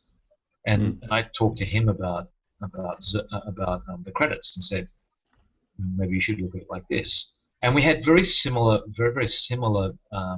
aspirations, but we were going about it in two totally different ways. And I had a very concentrated and very specific way that I wanted to look at it, and they kind of knew what they wanted to do, but couldn't actually put their finger on it. And when we had a discussion, you see the light bulbs going off in their eyes, and I went, that's actually exactly what we never knew that we always wanted, as it were. And so then we got into negotiations, started talking, and eventually I said, look, I don't want to do the credits anymore. I just don't have the development team, and it's been too difficult for me. So you guys take it all. And then they said, look, it's not going to work without you. So as in, you've got the industry know-how and the industry perspective on it. Why don't we work together? So then they ended up buying me out. And so I've been with them now for just on 16 months or 18, no, about 18 months. And Zerply 2.0 was relaunched 13 months ago. And, it's a really, really, really wonderful, wonderful platform. And ultimately what we're doing is, it's not making another website. It's not making another portfolio site, because that's just worthless. And all it does is add to white noise. Ultimately what we want to do is make the shortest distance between two people. And one person is creative talent, like I said beforehand, an animator or an illustrator, whatever it may be. And the other person is on the other end going, what I really need is a really good animator or a really good illustrator. And where can I go to find as many, where can I go to find all of these people? And there's no place where you can go where one, and this is really, really important, the artists themselves are respected and their work is being represented in such a way that, number one, it showcases what they do and their talents, in a really, really professional environment, but also in a way that is digestible and easily to understand by recruiters and by supervisors. Right. And I think that's our major point of difference. And some people have said to us, so what's the difference between this and LinkedIn? And I go, well, the difference between LinkedIn and this is LinkedIn is kind of your Costco, and you can go and buy whatever you want there. It's Okay, Craigslist. It's just yeah, it's a lot of Craigslist. noise. Exactly. You can go and buy a whole bunch of stuff there. But what we are is we're a very specifically designed and specifically tailored platform for those people in film, games, and advertising. Those people who leverage portfolios, definitely cater to them. And the analogy that I use is, if you were a chef, okay, and you're running a restaurant, you wouldn't go and buy your knives and your pots and pans from IKEA, right? If you're a professional chef, you just wouldn't do it. You would go to a store that sells premium, professional, chef grade materials. That's where you get your stuff. And also, you wouldn't go to New World to buy your groceries. You go down to the farmers market, and that's exactly what we are. Is it's industry based. It's invitation only, so the people on there are very good. They've already gone through a selection process. They're all professionally tested. Everyone on there, they get 2 invitations and 2 invitations only. And I think the community really respect it, and they understand what we're doing with it. And what that means is invite those people you know, trust, and respect. And in so doing, you help us maintain the level and quality of the community, which then means that if you're on it, you're more valuable, which then means that it's actually worth something. And Right. ultimately, and I know they've been waffling on a little while now, but No, no, no. ultimately, what we want to do is we want to take away the fear that is endemic and seems to underpin a lot of the people who are working in games and in film and in advertising, because freelancing is tough, and moving from one project to another is really tough. And we want to replace fear with opportunity and freedom. And I know that sounds really catchy and just horseshitty, but if you could say, I want to be a really good writer, or I want to be a really good storyboard artist, and you are exactly that. You spent your 10 years or whatever it may be, so you've been doing it between 3 and 15 years, and you're very talented. You shouldn't have to go out and then beg on your knees or spend half of your time looking for your next project. And in fact, we've done a lot of the studies on this, and in the last 3 weeks of any project before a contract finishes, people spend up to 20% of their time actually looking for the next project, which means they're not doing what they should be doing, that's working on their current project, and it's not very cost effective to the companies who are hiring them. We have a way on Zerply that allows companies to not only view everyone within the community at all times, but we show them where they are, so physically the location, plus also when they're going to be available. We also have a thing called hot listing, which means you can actually hot list someone. You attach yourself to their availability, so before they come back out on the market, we ping the person who's the artist. We ping them first to double check: are you coming back? Are you going to be back on the market?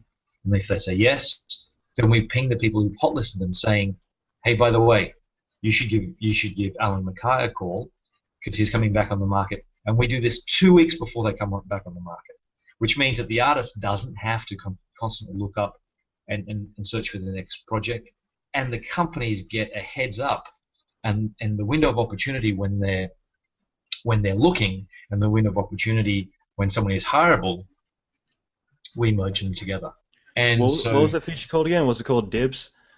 Yeah, it's called hot listing. Exactly. It's called dibs. I mean, and then we have a number of other bits and pieces. Like I was telling you beforehand, we have the show rule breakdown tool. We're currently, which is just awesome when you're trying to highlight what you can actually do. You can reach out to a recruiter directly, say, hey, how you doing? And when that person clicks on you and says, I can see your stuff, you know what happens? They already have access to all of your show reels. They have access to They have access to your work history, your IMDb, your LinkedIn, your everything. And it makes the process drop dead, dumb, stupid, simple. I'm exceedingly proud of it. The team we've got, everyone is working their asses off to make sure that we're doing the best job we can, that it's working for the companies. We have Method, Real Effects, we have Luma, there's Black Tusk, and we're talking with Allan right now. There are a number of other companies. I just can't think off the top of my head. There are a number of other companies that are using it, and they love it. They're able to literally find people within a couple of days, so that people, between when they're found and when they actually start, a matter of days as opposed to weeks and months. Yeah, exactly. So I mean, essentially, it's a central location for everything, rather than, okay, I'm going to go and look on CG Society's job list. I'm going to go look on LinkedIn and everywhere else where there's a lot of noise, there's a lot to filter through. You've created like a central database of typically more the high-tier artists. I mean, for you to get in there, as you mentioned, it's invite only, which means that for you to actually have made it in there, typically you're going to have to be at a certain level. Yes. And from there, the people who are hiring get to filter for specifically what they need. So they might even go as far as to say, okay, well, I'm looking for people who've worked at these locations because they have a similar work ethic to how we work. So let's say Weta, for instance. And Weta is actually a good example where they're very much reputation-based. And that was something like Richard Barker, which we both worked with. He kind of shone a lot of light on that for me, where it makes so much more sense just to pick up the phone and ask like someone who's worked with that person, are they good, rather than hire them, go through this expensive relocation process, everything else, and find out like their ego is crazy or they're not actually equipped to do the job that they're entitled to do. And so having that reputation, I think, does filter a lot of, like, cut the fat, you know what I mean? So the people you're hiring typically are going to need to be, they're going to be a lot more reliable. There's less of a gamble when you bring those people on, which I think is a huge thing. So I know, for instance, like when I've been involved in the hiring process at larger studios, typically it's really expensive for you to hire someone, especially if you don't know if they're going to work out. Posting job ads everywhere is quite expensive. At the same time, you don't know who's going to respond. Most of the time it's going to be flooded with people who probably aren't going to be at the level that you quite want. And then from there, like, interviewing is expensive. Most people don't actually think about that. They think that interviewing is like, okay, well, I got to go and make some time for myself. For you to actually make the time to schedule meetings, to sit down and carve out time for 8, 12, 15 people, all that stuff adds up very quickly, and it essentially is going to cost a lot of money to go through that process. Mm-hmm. If you're hiring recruiters as well, the whole process can become such a big task to take on that at the end of the day, like, when you actually finally bring people in, are they actually going to be able to do the job? And typically it's HR or someone who's going to be the ones looking, and that's another thing too, is that do you know, like, whether they're able to look for something that is good or whether it's just a flashy reel but they're not specifically targeting what they should be. So and actually, sorry, I'm just going to jump in here and say the whole process itself is quite often it's I mean, there's a process there for a reason, and it's been working for quite a few years. The big difference, and once again, I'm really big on analogies. If I was to look at the difference between the current talent management process and then what we do, is that, think of it right now as people using horses. So right now you go in and you basically pick up one person, put them on the horse, and we carry them to the top of the mountain, then go all the way back down, pick up another horse, the horse picks up another person, carries to the top of the mountain, and that is basically individually finding people and whatnot. The system that we've created, and by virtue of the fact that it's invitation only, as you said beforehand, trims a lot of the fat. The second part about it is you can see all the connections. So you can see all the connections between all the people from all the different companies on different projects. So once again, as a company, you can look at the people you currently have and the people that you trust, and then say very quickly and very efficiently, so these are the people who have worked with my people. So number one, I can directly say, what do you think of this person? Straight away, I mean, it's pretty easy. But also, it allows the load to be carried by multiple people at the same time. So it's not just recruiters or HR who do a lot of the listings. We've set it up in such a way that heads of department, producers, leads, or whatever it may be, who are once again in the trenches and who've moved around quite a lot, they can be part of that selection process as well by creating shortlists. And these shortlists that just through the social networking of it, they can create the shortlists and then pass those shortlists over to the hiring managers, or over to the studio manager, or whoever it may be, so that it doesn't have to be double handled. That's a really big thing. And then the other advantage to this is, if the people on the floor are selecting other people they've worked with, and they can actually validate the people they've worked with previously, it means that they're most likely going to work with them again. They're going to be happy when they get those people, and it saves recruiting the effort of going through the whole brain damage of, do you know this person? Have you worked with this person beforehand? And yada yada yada. Which means it's more efficient, and to your point, it takes a lot of money. I mean, it's a lot of time, effort, and money to actually interview to see if someone's going to be the right fit for a team.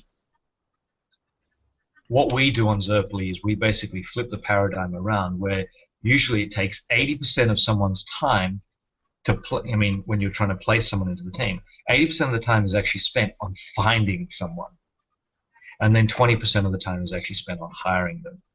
We flip that around, so it's only 20% of the time is actually spent on finding someone, so that you can actually spend 80% of the time building your teams, and so that you're using the money more effectively, which means that you have less turnover.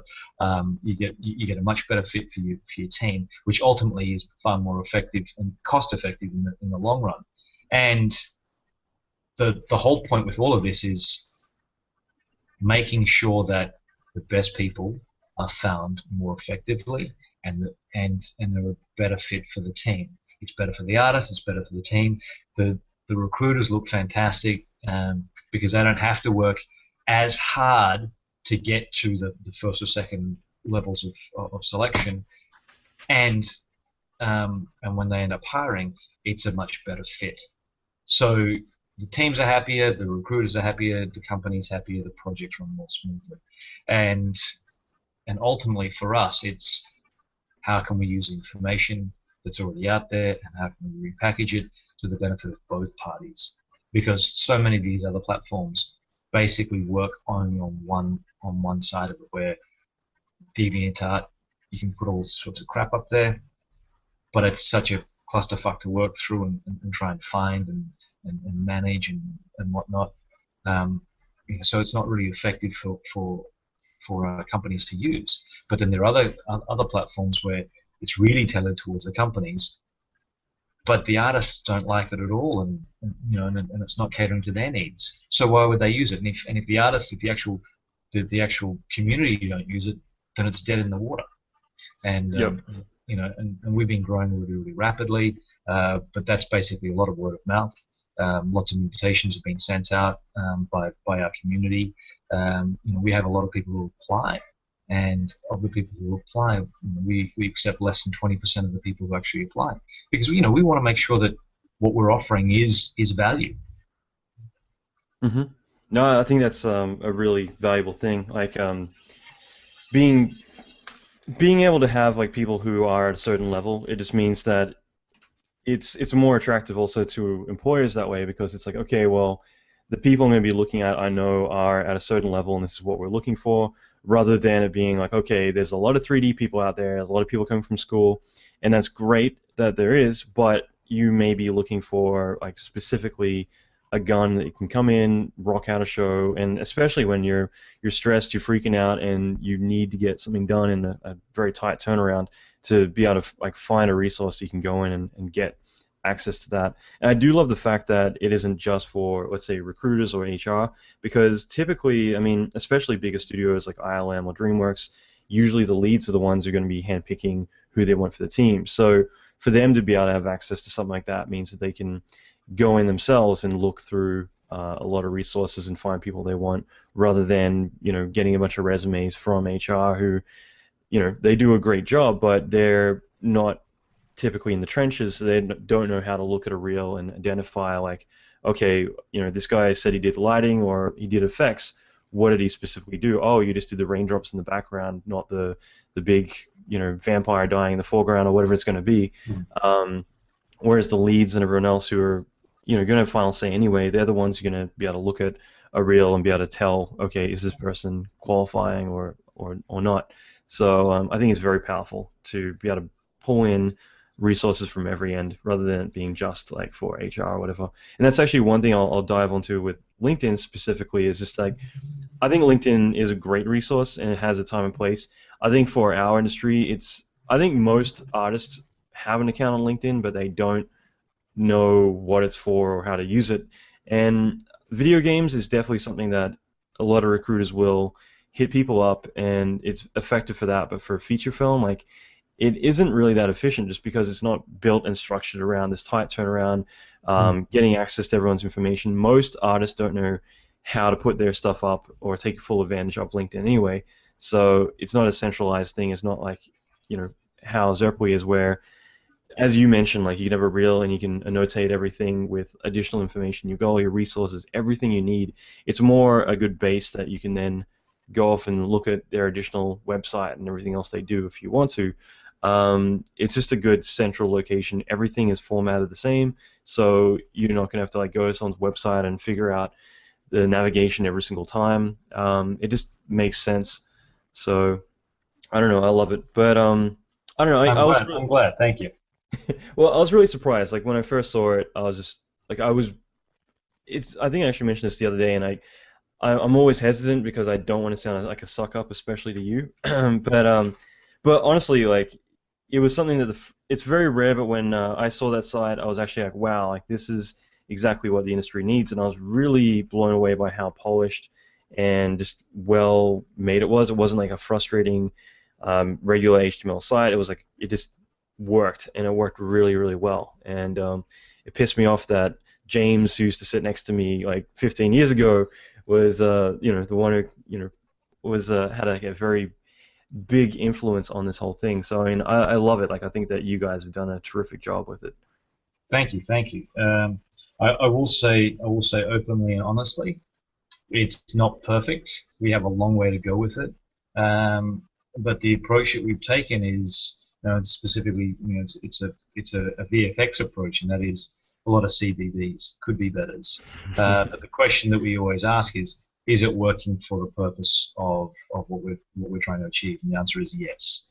Could it be better? Yes. But then again, everything could be better. Can you reach out to someone pretty much immediately? Do you get a response immediately? Can they see all of your work? Do they know who you are? And the five things that people want to know are: who are you? What can you do? How good are you? Where are you? And when are you available? And if you can answer all those questions immediately, then bang, we've done our job. And that's exactly what it is right now. We have a bunch of features that are coming up that are going to blow everyone out of the water. It's going to make finding people even easier than it is currently. It's going to make connecting talent with companies even easier than it is currently.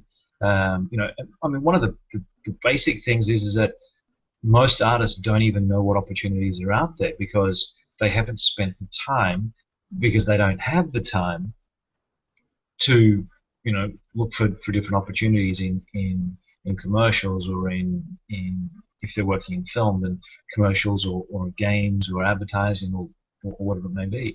And that's exactly what we do. And then we put it all onto the company page, and you can see who's hiring. Just in one, it's like boop, and we've had people say it's a company smorgasbord. And once again, it's all about context. It's about visually representing things in a more digestible way. And we do all of that. And I'll say that I've almost semi-retired from animating now, but it's because this is what's really getting me up in the mornings and keeping me up at night and really driving me forwards is making a difference. I think we're give us another 8 to 12 months. We're going to be the industry trust engine where people will come to us to find the talent they need, and the talent will come to us to get connected with their next gigs, and whether it's long term, short term, or mid term, it doesn't matter. And that's where we want to be, and I think the industry really needs it. I think people really want it, and I think it could potentially, and I'm not being frivolous when I say this, it could potentially change people's lives.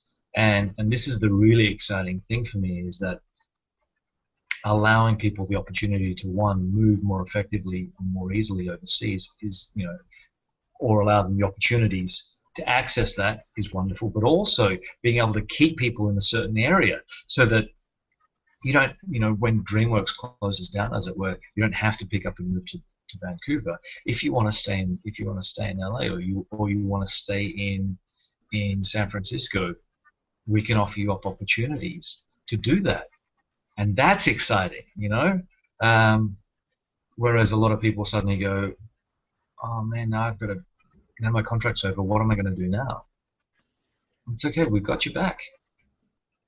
Yeah, the whole I'm gonna call it dibs. The hot list, for instance. I mean, it's great because we were talking about this earlier, that the number one thing I see a lot of people do is that then when they first do a job, they get their job done, and then the last thing they say on like the Friday before they wrap is like, oh, I better go and start sending out some reels and seeing what else is out there. So in other words, they're only just then starting to look at what is coming up. So there's usually 2, 3, 4 weeks downtime while they start to get out there. And I think that artists need to kind of treat this like a company, like they're a studio that needs to go out and find work, because you should be constantly networking. I mean, everyone has lunch every single day. You could be hitting up one of the producers or one of the soups or all the guys across the street. Take people out all the time, like network and have time, with people, because it might sound like a lot of work, and that's the one thing I hear a lot is like, oh man, that sounds like a lot of work to do, but like that's your fucking career, it's your life, and you've got to provide for your family or however it's going to be, but you need to do this stuff, you need to be proactive, and I like tools like this because it's a great resource that you can have that, I'm going to say dibs again, but you can have that hot list where you can automate this a little bit, where if you're in high demand, then people are going to know that, okay, you wrap on this date. They'll start kind of lining up to say, hey, when are you available? Can we bring you on for our job? And you might never actually have that, have to change your availability to ever say looking for work, because you've already jumped onto the next thing. So I think it can be really powerful. I had a friend of mine email me the other day, and he's based out of London, and he changed his availability on Zerply from being unavailable to available. And he pings me 3 days later, and he goes, he's Italian, so he says, "Hey James, do you get me all these people calling me?" And I said, "What do you mean?" And he says, "It has been 3 days, and 5 company are calling me." And I go, "I think you're welcome." And he's like, "Yeah, it is a crazy. I change my availability, and everyone is chasing me." I mean, the guy's good. I mean, the guy's he's the best. But the fact is that it's actually working. It's actually working. But the upside for the companies is that, and we've already done the research on this, that every company has a Rolodex and they go through their Rolodex. But the fact of the matter is that most companies go through a Rolodex in the space of between 14 and 21 days. I mean, if it's a big company with a big Rolodex, it takes longer. With a smaller company, it takes a lot less time. And all of a sudden, you're back to fishing, right? You're back to fishing. And what we do is we share all of the talent, because all the talent should be shared. It's not like you're hoarding the plans of the Death Star. But So you want to know where people are and what they're doing. But the exciting part about it is where people are moving on and off projects and in and out of companies, everyone gets to see it. So you may not, as a company, you may not be able to service these people or have them work for you, and you don't need them anymore, but someone else might. And then they pick up the people that you let go, and then vice versa. You pick up the people they let go. And so it works really well for the companies. And it's a slightly different way of looking at managing the talent pool. But I think when people finally get their head around it and understand that it's actually, far more effective and far more, when one is being more collective, they're going to really get on board in a big way. But the artists definitely feel it and they get it immediately, which is exciting. And I have had a number of people come up to me and say thank you, and they really appreciate that this is what we're doing.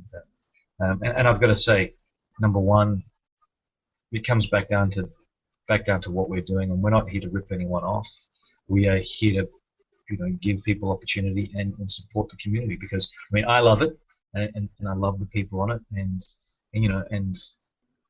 you have these people who are, and I think I used this term the other day, who are amazingly good at what they do, and they're creating modern day mythology through their work, be it Superman or King Kong or Call of Duty, whatever it may be, and they're working at the highest levels, but no one knows who they are, and no one really appreciates what they've had to do to get there. And what we want to do is we want to really make sure that, number one, they get their dues, and number two, not only do the company see them, but the community sees them as well. So we showcase their work all the time, and every single day we're uploading new work, or they're uploading new work, and we share it amongst the community. So you're amongst your peers who really appreciate what you do, but also in an effective way that could actually benefit you in the short, mid, and long term.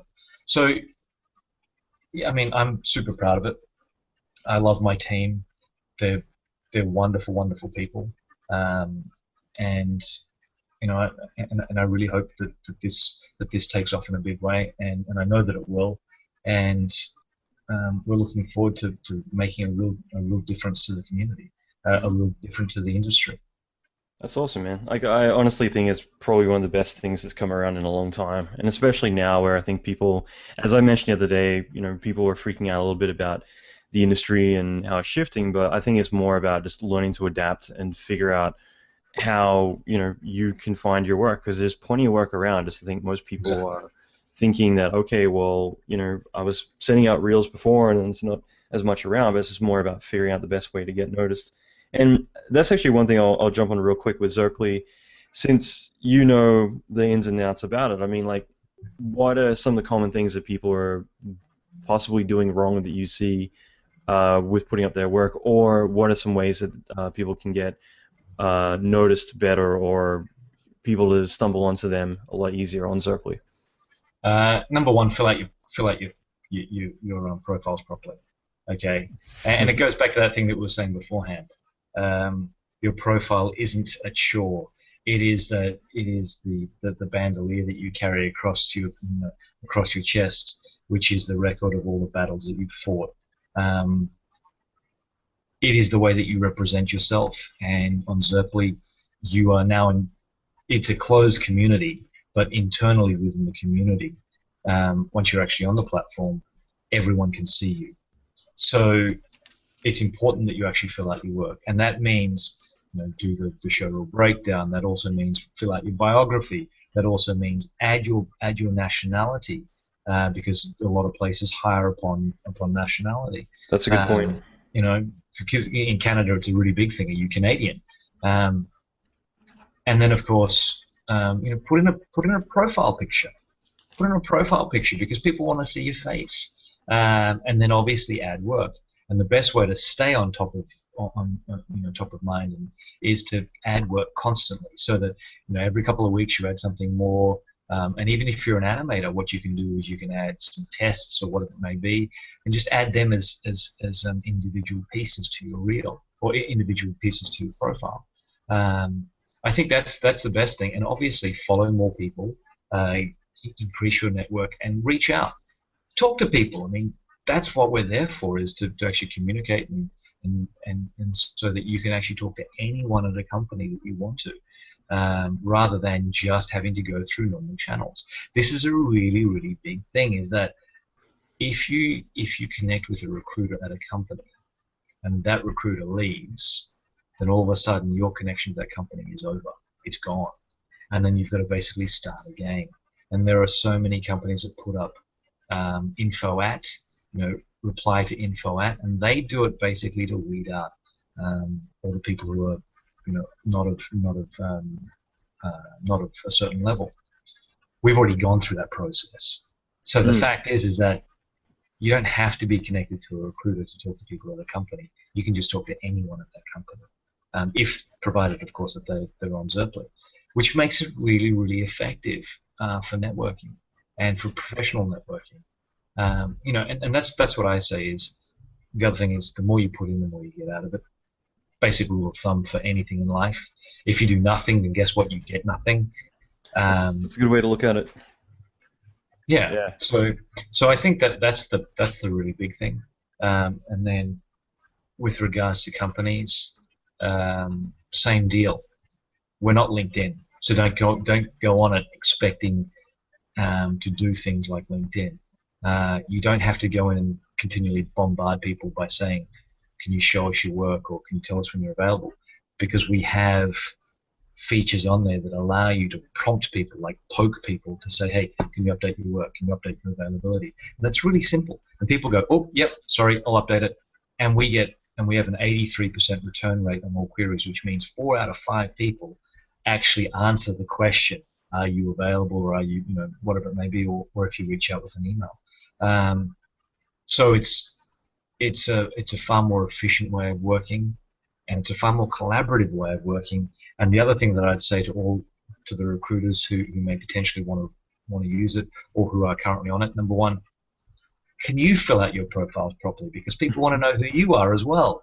I mean, I'm amazed that all the recruiters never seem to fill out their profiles, which just drives me insane. You're real people talking to real people, so present yourself as a real fucking person. And then the other thing is, when you reach out to artists or what have you, it's once again a really, really basic thing. Say something about their work first. Hey, I like that shot that you did on Avatar, or I love the shot that you did on Gravity. That's beautiful work. Don't treat them like cattle. Don't treat them like cattle, because you can steal that if you like. Yeah, no, I mean, I'm absolutely right. Don't treat them like cattle, because artists spend so much of their time getting kicked in the balls by, just through the virtue of production and whatever else it may be, that if someone actually says something nice to them and says something nice about their work, it's amazing how good they feel, and rightly so, because everything that we do is always about, can we push it and make it better and whatnot. Just be a real person and be polite and be nice, and that's across the board, right? And that's a general theme across the board. You're reaching out to anyone, say something nice about their work and be genuine about it, and go, hey, great. Compliment them on their haircut. Yeah. It goes a long way. Exactly. But, you're absolutely right. Like, you get a lot of recruiters who just, like my first impression of a lot of guys who email me is like, wow, this guy's a bit of a dick, just because they're looking for one thing and one thing only. I feel like such a chick right now, but you get hit up right away. It's just like, hey, are you available? Or send me your latest reel to this address. And it's just like, I don't know you. Like, why would I want to bother with this? Like, I've gone through periods where I'm like actively not looking for work. I'm pushing work away. Now's one of those times. And I remember a few years ago, I had DD, a bunch of other studios trying to get me on, and I kept saying no. And then one studio out of nowhere took me out for drinks, got me drunk, and then was like, hey, do you want to work on this little commercial we're doing?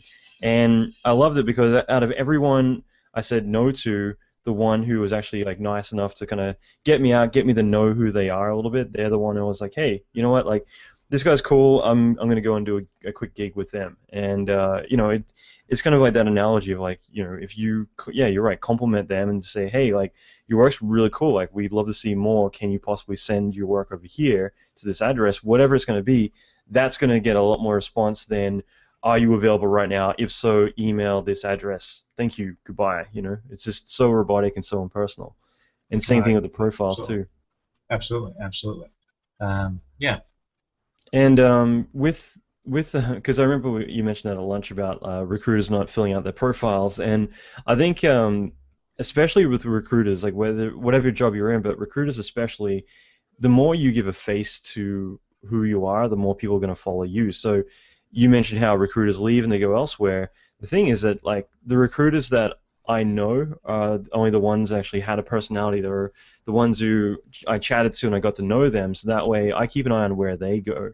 And it doesn't mean that like you lose that connection at the end of it. If you have that personal time and you also literally put a face to the name, then it means that later on, like that person might leave DreamWorks or wherever it's going to be, go to another place. So you're going to say, hey, is that place hiring? And they're going to say, yes, yeah, they actually are. Instead of it being like, okay, yeah, some dude hit me up or some chick hit me up, I don't know who they are. So in a way, you're kind of tagging each other so that way you can stay in touch by just doing what normal human beings do and associate like a memory with that person, so that way they can think of you when they think of a new company or see that you're leaving. So I think it's very important and very overlooked. Exactly, and obviously with Zerply, if a recruiter does leave and they go to another company, think of it like you've got your social network on the cloud, or it's a little bit like Facebook. All you need to do is just change the label from one company to another, and you don't lose all your friends, you don't lose all your contacts. You keep all of that, and in a professional sense, which is very, very powerful. I mean, it's exceedingly powerful for the recruiters, but it's also very, very powerful for the community as well. That when a recruiter changes and moves, and you're following them as well, same deal. You just go, now I'm connected to that company. Bonus, and you don't have to. And that's the other thing, is you don't have to know what their email address is at that new company to try and reach out to them. You just email them internally within Zerply, and you're connected straight up. It's really amazing stuff. I mean, it's a thing that I always wanted, and rather than pissing and moaning and grumbling into my beer and wishing that there was something like this, we decided to actually do something about it and build it. You got off your ass and you went and made it. Exactly. We'll wrap it up in a minute, but like one thing, going back to what you mentioned about like the info at whatever company, I mean that's a really good point about there are a lot of tactics typically a lot of companies need to do to kind of deter people from applying, and the reason is because otherwise everyone's going to apply, so you put this prerequisite about you need to be this good, you need to do this, this, and this, fill in this application, because if you're lazy enough not to even fill in an application, then again that's going to be another filter to run through. And like I remember Weta back in the day, like during Lord of the Rings 1, they were putting it out there, and at the time like it felt for me a little bit unheard of, is like you need to have minimum 4 years experience, and that was something that they said is like you need to have this to be able to work here. And when it comes down to it, it's not about that. Like if you're good, you can go 1 year in, you can go work at whatever company you want to work for, but they're going to put that stuff up because a lot of people are going to be like, yeah, I don't have 4 years, maybe I should come back in a few years. That probably says a bit about what level you're at. But if you say, fuck it, like I've been doing this for 3 years, but I've been killing it, I'm going to go and apply here, that's the kind of people that they want. So there's all these tactics that people usually do to help try and filter shit a little bit just to make their lives a bit easier. But when you have someone or a system in place to kind of help do that already, it means that usually, it's like going to one, I'm going to bring it back to Costco, but like going to one grocery store because like the fruit or the eggs you get are always going to be great, whereas like one of the places you go, some of the avocados and other things you get are hit and miss. So you go to that one because you're going to get good produce every single time. And that's just it. Like people don't really realize it because you think the process of hiring people is pretty straightforward, but the more you do it, the more you realize so much time and money gets wasted, especially then if you do get a bad egg or whatever and bring him in, and that can be poisonous too. If you bring in the wrong person, they had a good reel, but you didn't know that they're just a really poisonous person to be around, and that can cause people to cry or quit or 100 other things. So that's the kind of shit you need to protect yourself from as well. So all it takes is them having a bad rep that you don't know about, and of course they're not going to get an invite onto Zerply if that's the kind of case that, if no one likes you, then you're probably not going to get on there. So hopefully not. Hopefully not. Actually, I'm curious, and it's kind of off topic, but have you ever considered something like that where someone did end up getting such a bad reputation or complaints from employers that you would consider like policing that at all? I don't think that's more of like a down the line, because you hope that's never going to be a situation. Oh, no, absolutely. That actually has happened, where someone was called out for actually saying that their work was theirs and it actually wasn't, and so we followed it up and chased it down and discovered that it wasn't actually their work, and so we kicked them off. We haven't had anyone so far. Actually, we've had one complaint about one person, and we followed that up with two of their former employers, and they didn't have a problem with them. Mm-hmm. So maybe that was just a personality thing. So we went, okay, we're going to leave this one alone. We've been working on a validation engine now for a little bit. And like I said beforehand, we've got all the blocks in place. There are a lot of things coming, and does it work? Absolutely, yes, it does. The one thing that's taken a little bit longer, and we would have liked to have had at this point, is would you work with this person again, or can you rate this person? It's this trust part of it that is really tricky. I mean, it's amazingly tricky. You're going to build an Uber system. It's like, how was your ride? Exactly. I mean, it's going to be something quite simple, but it's going to be really effective. What we don't want it to be is a little bit like can you verify that this person's a great animator, like you have on LinkedIn, and it's like, I've never animated anything in my entire life. Oh God, yeah. So it's that sort of. So it's going to be a little bit more complicated than that, and it's actually going to be.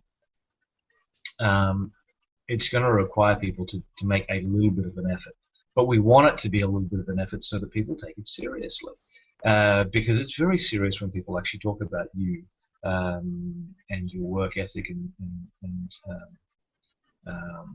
whether or not they think you'd be a good match for the team. And we're taking it very seriously. So and we've been through a number of different drafts of this. That we just haven't been happy with. So give it a couple of months, but there will be something that will come out that will be relatively simple, but hopefully very, very effective. But at the same time, will once again pay respect to our community and be effective and useful to the company. So it's coming. It's coming. It's been long overdue. But it's important. It really is, and we're treating it as such. That's great. And I was going to say, I mean, going back to Uber, I mean, I would absolutely love it if it got to a point where you're wrapping up a job and you're saying to the other person, like, I'm going to give you 5 stars, okay? As they're walking out the door, just like how Uber, like you usually get the drivers like, hey, 5 stars, all right? I'm going to give you 5. It's like, yeah, I'll give you 5 stars, all right, But I mean, honestly, I think this system is great. I mean, if it did become a lot more mainstream, where it's like literally to the point where it's part of everyday work that everyone goes through that system, it in a way it would streamline a lot of it. I think it would work really efficiently. Have you had a lot of success stories in terms of? I know, like for instance, I thought this was really cool actually when DreamWorks, the layoffs happened a few weeks ago. I know you were reaching out to a lot of people saying like, hey, like, let us help you out and hook you guys up. Like, has there been a lot of success stories in terms of you guys being able to help a lot of people get like either their dream job or be able to connect a lot of people with work when disasters like that happen? Yeah, absolutely, and we're actually quite surprised that it's working as well as it actually. We're not surprised that it's working as well as it is, but it is absolutely working. In that we don't actually say to anyone that they've, and we don't actually claim that anyone gets hired, because we don't hire. It's not a hiring platform. What we do is we say we make connections, and so then it becomes we don't step in between any of the companies or any of the people to say whether or not we don't negotiate rates or anything like that. But what we do is we make connections. So we've had companies on board since late July last year, and all the time before that, because we launched in October the year before. All that time before that was basically building up to all the people. And between July and December, we had over 600 verified connections between companies or unique connections between companies and creatives, which is pretty impressive when you consider. And then, like just was it this morning or yesterday? I emailed a really good mate of mine, Mike. What's his last name? From DreamWorks, and he was one of the guys who just got let go from DreamWorks, and he transitioned directly from that over to Tippett. And Tippett have actually hired quite a few people through us. Sorry, they've found quite a few people through us, and same thing for Real Effects. They were able to find a number of people through us as well. And actually, in fact, I had what's his name? Chris. Can't remember his name now. His last name. I'm really bad with last names. I could probably tell you what was on the show reel though. And I was down at CTN, and he was telling me about he got he's in his third round of interviews with Blizzard at that stage, but he got to Blizzard. And we've been kind of working, on and off with the recruiters at Blizzard, and they've been trialing us and then not using it, and trialing and not using it, because we just didn't have a big enough talent pool for them. And he said that he's now in his third round of interviews with them, but he got on it because he found one of the artists, one of the supervisors who were on Blizzard, and started talking to him, and then he was the guy who made the connection to the recruiters for him to actually get shortlisted. And that to me is that's awesome. That's a really excellent example of a success story that hasn't taken the usual funnel that goes directly through recruiting, and that's going to happen more and more. And it's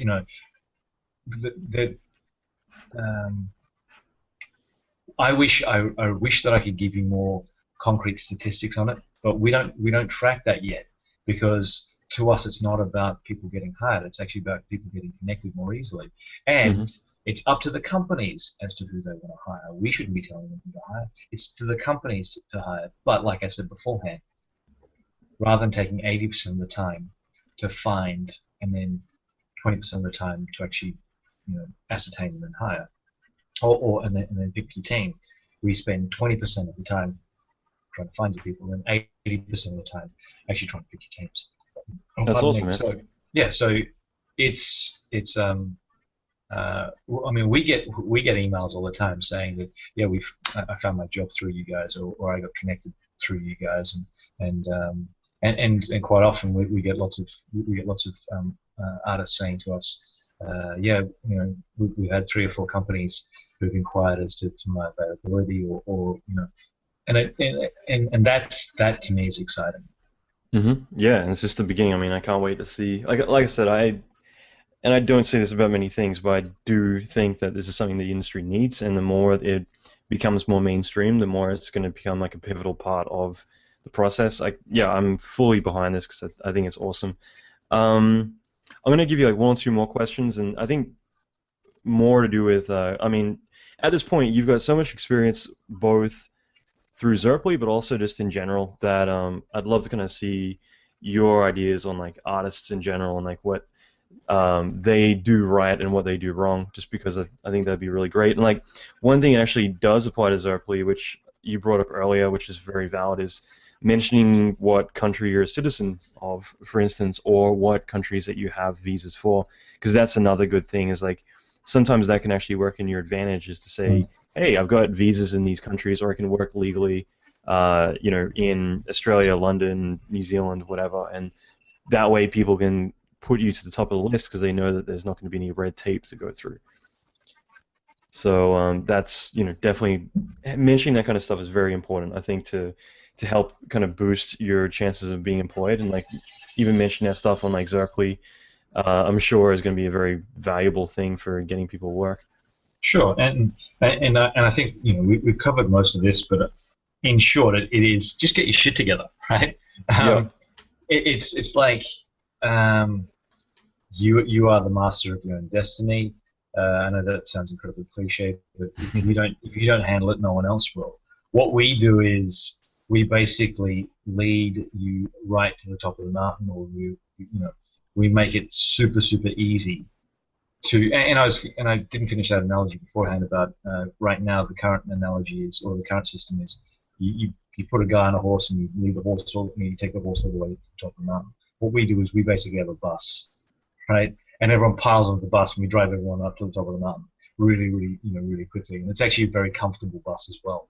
And the funny thing is I've had some recruiters say to me, "Oh, it's really great and everything else, but I'm actually pretty good on a horse. You want me to learn how to drive a bus?" And I go, that's interesting. Sure, if you want to keep driving, if you want to keep riding a horse, by all means, keep riding horses. But the bus is here whenever you need it, or whenever you're ready to start, learn how to drive it. But once again, we can only do so much, and we'll do everything we possibly can, but we can only do so much. Something that we're about to release probably in the next couple of weeks is automatic updates of all of your credits. And we've got a system that we've built ourselves called Crossover. We call it Crossover, where we're actually leveraging a number of different information sources in a number of different places. And then what we can do is we can actually compile a pretty good picture of someone, and so we'll know where people's Vimeo is, and where their YouTube is, and what their work history is, and all the credits, and so forth and so on, and then actually basically build someone's profile without them having to lift a goddamn finger. And that's all coming. I mean, it's going to be amazing. But in the interim, you need to stay on top of your work. Make sure you have a show reel. Okay, put that together, and fill out all your information. Network as much as you possibly can, and you've been saying this all night. Make sure that you are keeping in touch with people, and you let people know where you're going. And we do it super easily through Zerply, but also leverage those other places like LinkedIn and Facebook and whatever, and Twitter and yada yada.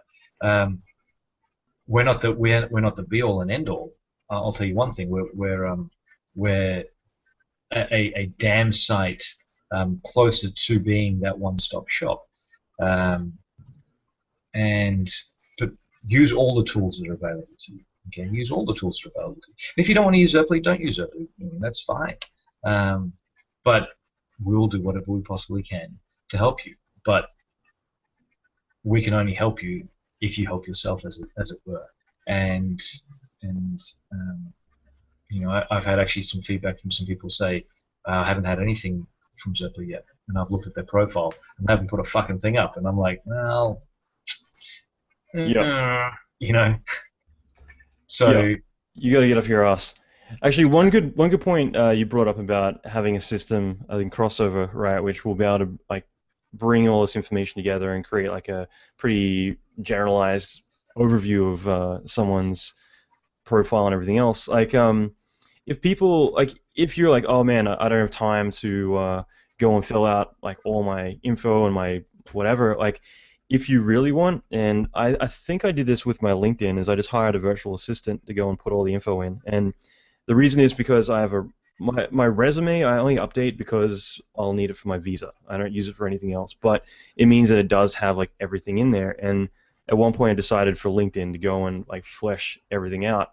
I wasn't going to go and put in like 50, 100 pages of stuff, so I just paid someone like $10, and they went and spent an hour or two and put in all my info. And I'm not saying to necessarily do that, but like, you know, if you think something's a big deal, it's very time consuming, there are shortcuts, and like you can hire someone for like an hour or two to help you out with adding all your shit and tracking down information for you, or going and obtaining stuff that you need that might cost you like $8 an hour or something to get done, but it's going to save you a shitload of time. So you don't need to be some like high-paid exec to have someone help with some of your chores, and that's why you've got so many services like TaskRabbit and even HandyBook. I'm getting my apartment cleaned tomorrow because I'm under a deadline. So you can outsource certain things that are going to make your life a bit easier. And so if it means that you're not willing to put in the time, then maybe you can go and pay your kid brother or someone to sit down with your resume and start fleshing it all into Zerply or something. But it's important to have that stuff, otherwise someone's going to look at you and be like, all right, well, I'm not going to click on that person's reel because I can't see any job history. I can't imagine how good it's going to be. If you put all your shit in there, they're going to look at that. It's going to validate, like, okay, this person sounds great. Plus, they're going to go in through all your filters, right? So if people are searching for specific stuff, the more information you put in, the more it's going to help you be able to pop up. So absolutely. Final one question, I guess, would be,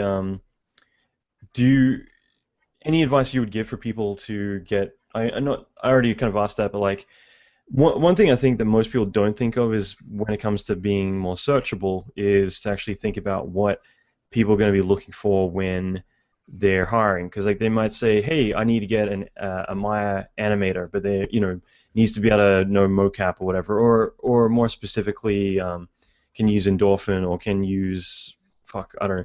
I'm going to use effects because I'm a lot more comfortable in that area. Like, sure. if they're looking for a Krakatoa artist or they're looking for someone who knows Naiad, like, you need to start getting into the head of the people who are going to be looking, because you might think one of two things. You might think that either I'm going to put myself down as an effects TD and that's all I need, but they might be looking more specifically for something else, and it's a good way to kind of single yourself out as well. Plus, people tend to get really creative with their names. They think that, like, I had this conversation recently with someone where it's cool to put something that sounds really hip, like I make dots for a living or whatever it's going to be. And your friends might get that who work in the industry, but other people are going to not know what the fuck you're talking about. And you need to specifically be able to resonate when people see your stuff, like, oh, this is exactly what we're looking for. We're looking for an effects TD who does water with this software or whatever it's going to be.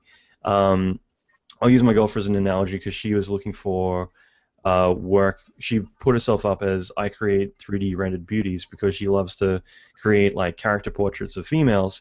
But for me, I do not do that because I get what you're talking about. Your friends get what you're talking about, but people hiring are not going to, who don't know you, are not going to understand what that means. You need to say, I create 3D models using Maya, 3ds Max, whatever else, and XYZ, and that way they're going to say, okay, now you're someone I want to look at your work. So that's really good advice, and just keep it simple. I see people who, number one, don't put up their role because they don't want to pigeonhole themselves, and I go, in that case, put up you're a generalist, okay? You're a CG generalist. Don't put up something fucking schmancy. Be simple about it, because if someone's searching for an animator, they're not going to go, I'm looking for a 3D motion graphic expert. They're going to go, I'm looking for an animator, 3D animator. That's actually a bad example, but it could be, to your point, if you create character models, and specifically, let's just say you create and you've done a whole bunch of female Marvel characters. You're not going to go, I'm a female Marvel specialist, and use your title. You're going to put down modeler, and then below in the tags, that's when you put in female specialist or whatever character modeling or character model or whatever it may be, and just keep it simple. And to your point, every part of and then I did up I did a talk at DreamWorks the other day, and I use this as the example that every single part of your profile is a new skill set. It's a new skill set that you can actually say that that you can add to your battle repertoire, and that you have to look at a project as a battle, and every single battle you're fighting against the titans of time, budget, story, and technology, and every production manager, every recruiter wants to know, to your point, that when they put you into the battle, that you can actually fight against those things effectively, and that you are an effective fighter. But when they set you a task and you have to animate something, that you can go ahead and you can do it effectively. And so every single time you put something in your portfolio, and it's like, in my case, I put down Dragon Specialist. I put down, I'm a heavy hitter, team player, Maya 2014. Baller, ladies man.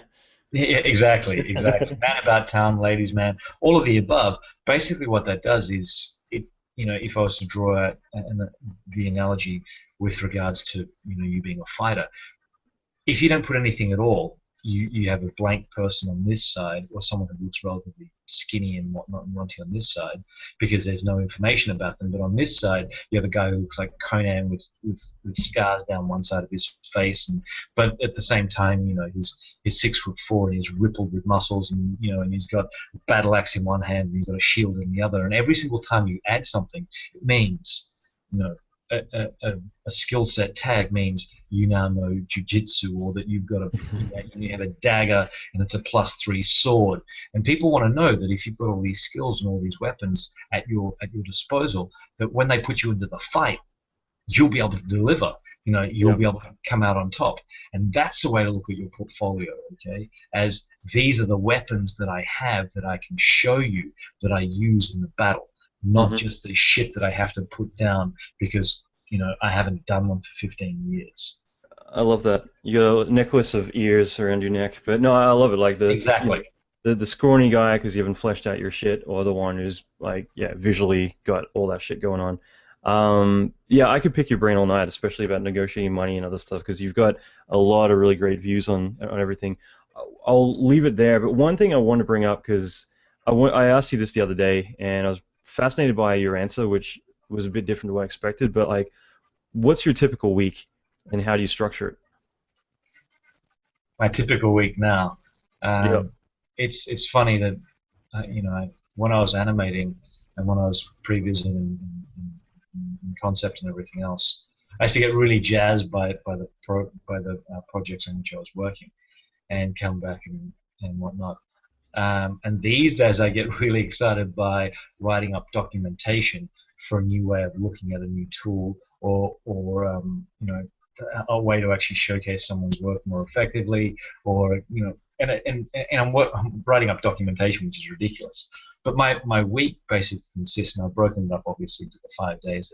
But Monday, and my role at Zerply now is basically it's enterprise outreach. So I'm basically trying to bring all the companies on board, and so I do a lot of the research on people to talk to and companies, what they do, how effective are they, where do they lie within the industry and whatnot, and are they the sort of company that we want to expose the community to, and are they the people who are going to actually appreciate the community that we have.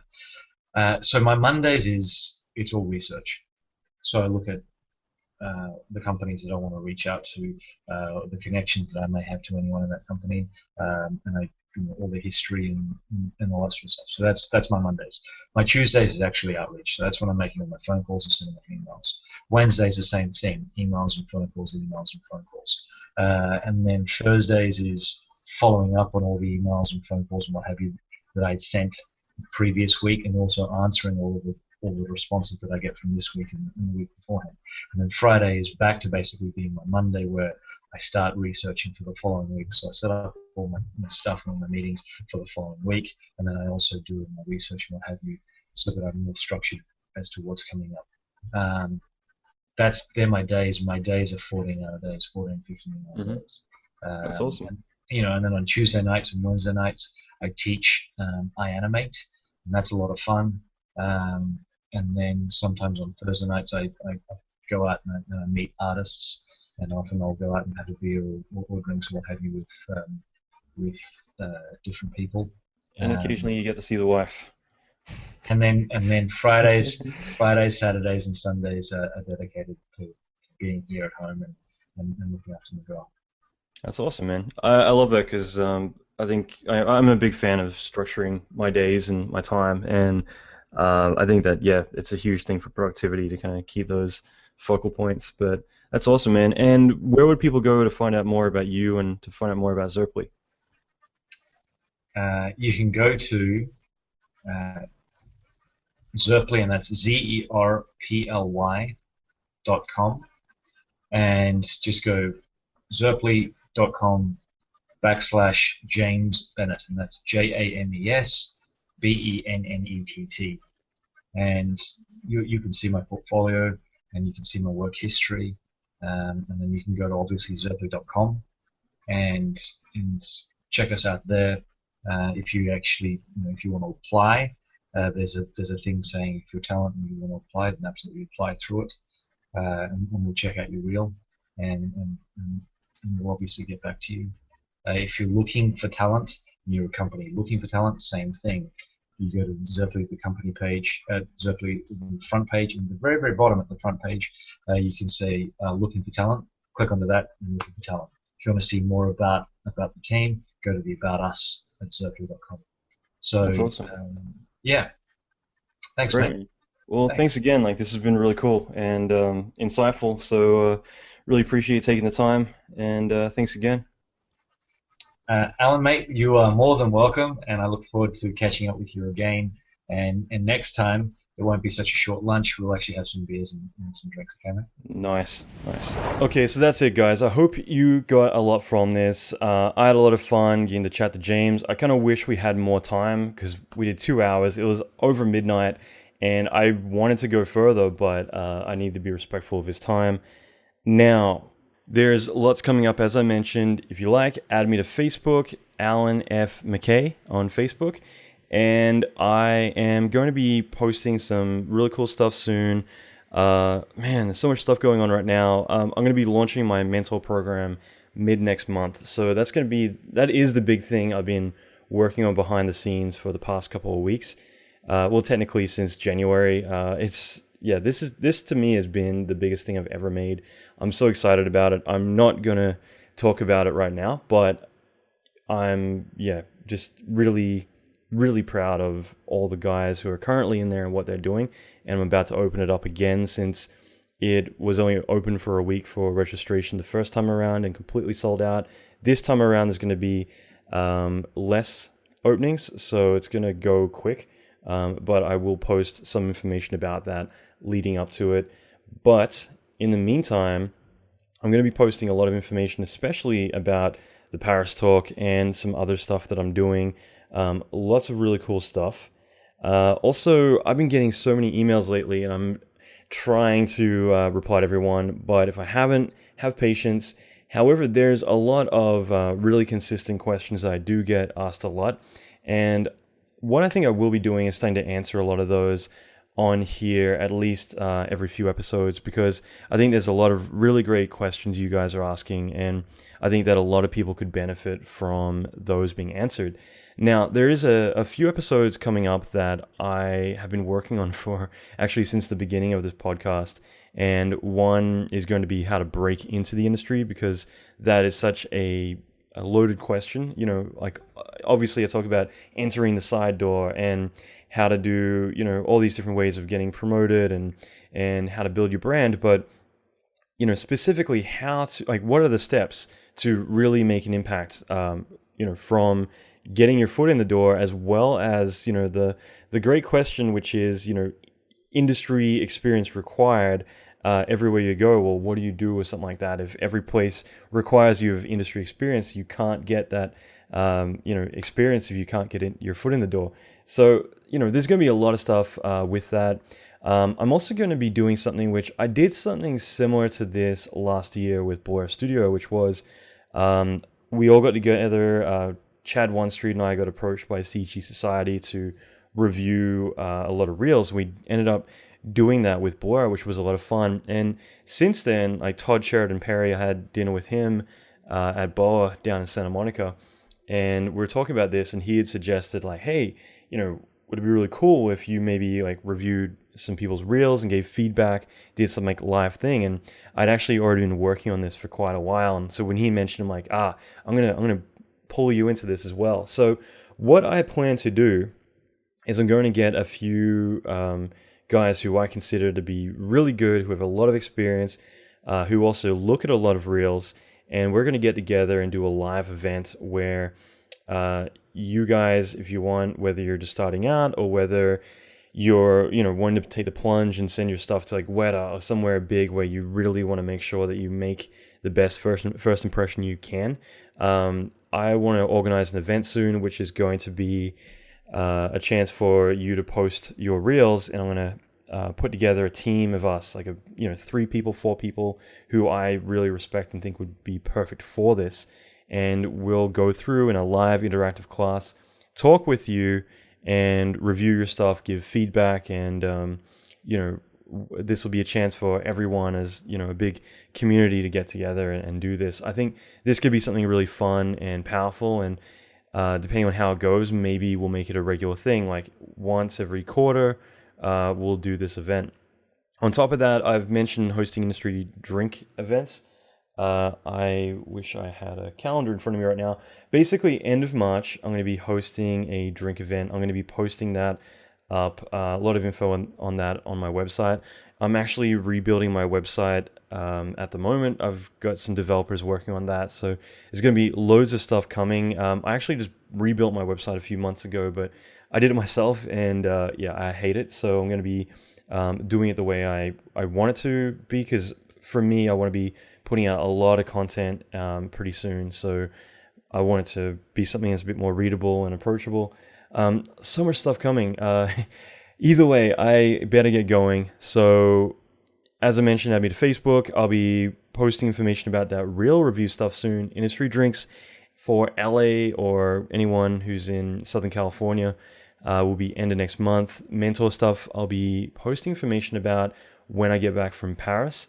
And that is it for now, guys. Another one I'm going to be doing, and this is something I'd been working on in the background. However, discussing it recently with a few people, it's kind of gotten a lot more momentum, and that is that I'm going to be doing an episode interviewing a few different women in the industry and getting their take on what it's like to be a female in the visual effects industry. And this is more to do with not production, but actual artists. And, I know that it definitely is a very male-dominated industry, not as much as video games, but it definitely still is. And there's a few people that I've always had in mind for this episode, because I think they're very strong-minded, but also very experienced people from like different personalities as well. So I think they'll all be very ideal people to kind of get their take. And I'm trying to figure out the best way to do this, whether to do them as separate or as one group, like a round table. But this is something I've always been excited about, and I thought it would be a lot of fun to do, as well as very, very insightful, including for myself too. So, there's things like that I've always, I think, are things that both guys and girls will be able to benefit a lot from and gain a lot of, I think, information from this as well. So, there's a lot of that subject is one, but there's other ones I want to be doing soon that I think are, again, just really insightful subjects that are a bit more interesting than, some of the more generic stuff that might go on. But that being said, the next episode I am putting out will be interviewing Christopher Nichols, who's a really amazing VFX soup, CG soup, and lighting rendering artist. He works for Chaos Group, who are the creators of V-Ray, and I'll be talking with him about a lot of stuff. Chris is really knowledgeable. We talked a lot about Chaos Group, but we also talked about... Crap, my nuke just crashed after an hour of rendering. Awesome. I've lost my concentration now. We talked about a lot of really great stuff. It's, not only V-Ray, but also about the industry, about how to get in the industry, especially for lighting artists. So lots of really cool stuff there. I'll leave it there, guys. So rock on, have an awesome week, and I'll be posting the show notes if you go to allanmckay.com/27. So ALLANMCKAY.com/27. So leave a comment, guys. I'd love to hear from you. I'll have a few days of chilling in Paris, so I'll definitely be checking my comments and replying as much as I can. And I'd love to hear your thoughts on this episode and any of the previous ones as well. So thanks again, guys.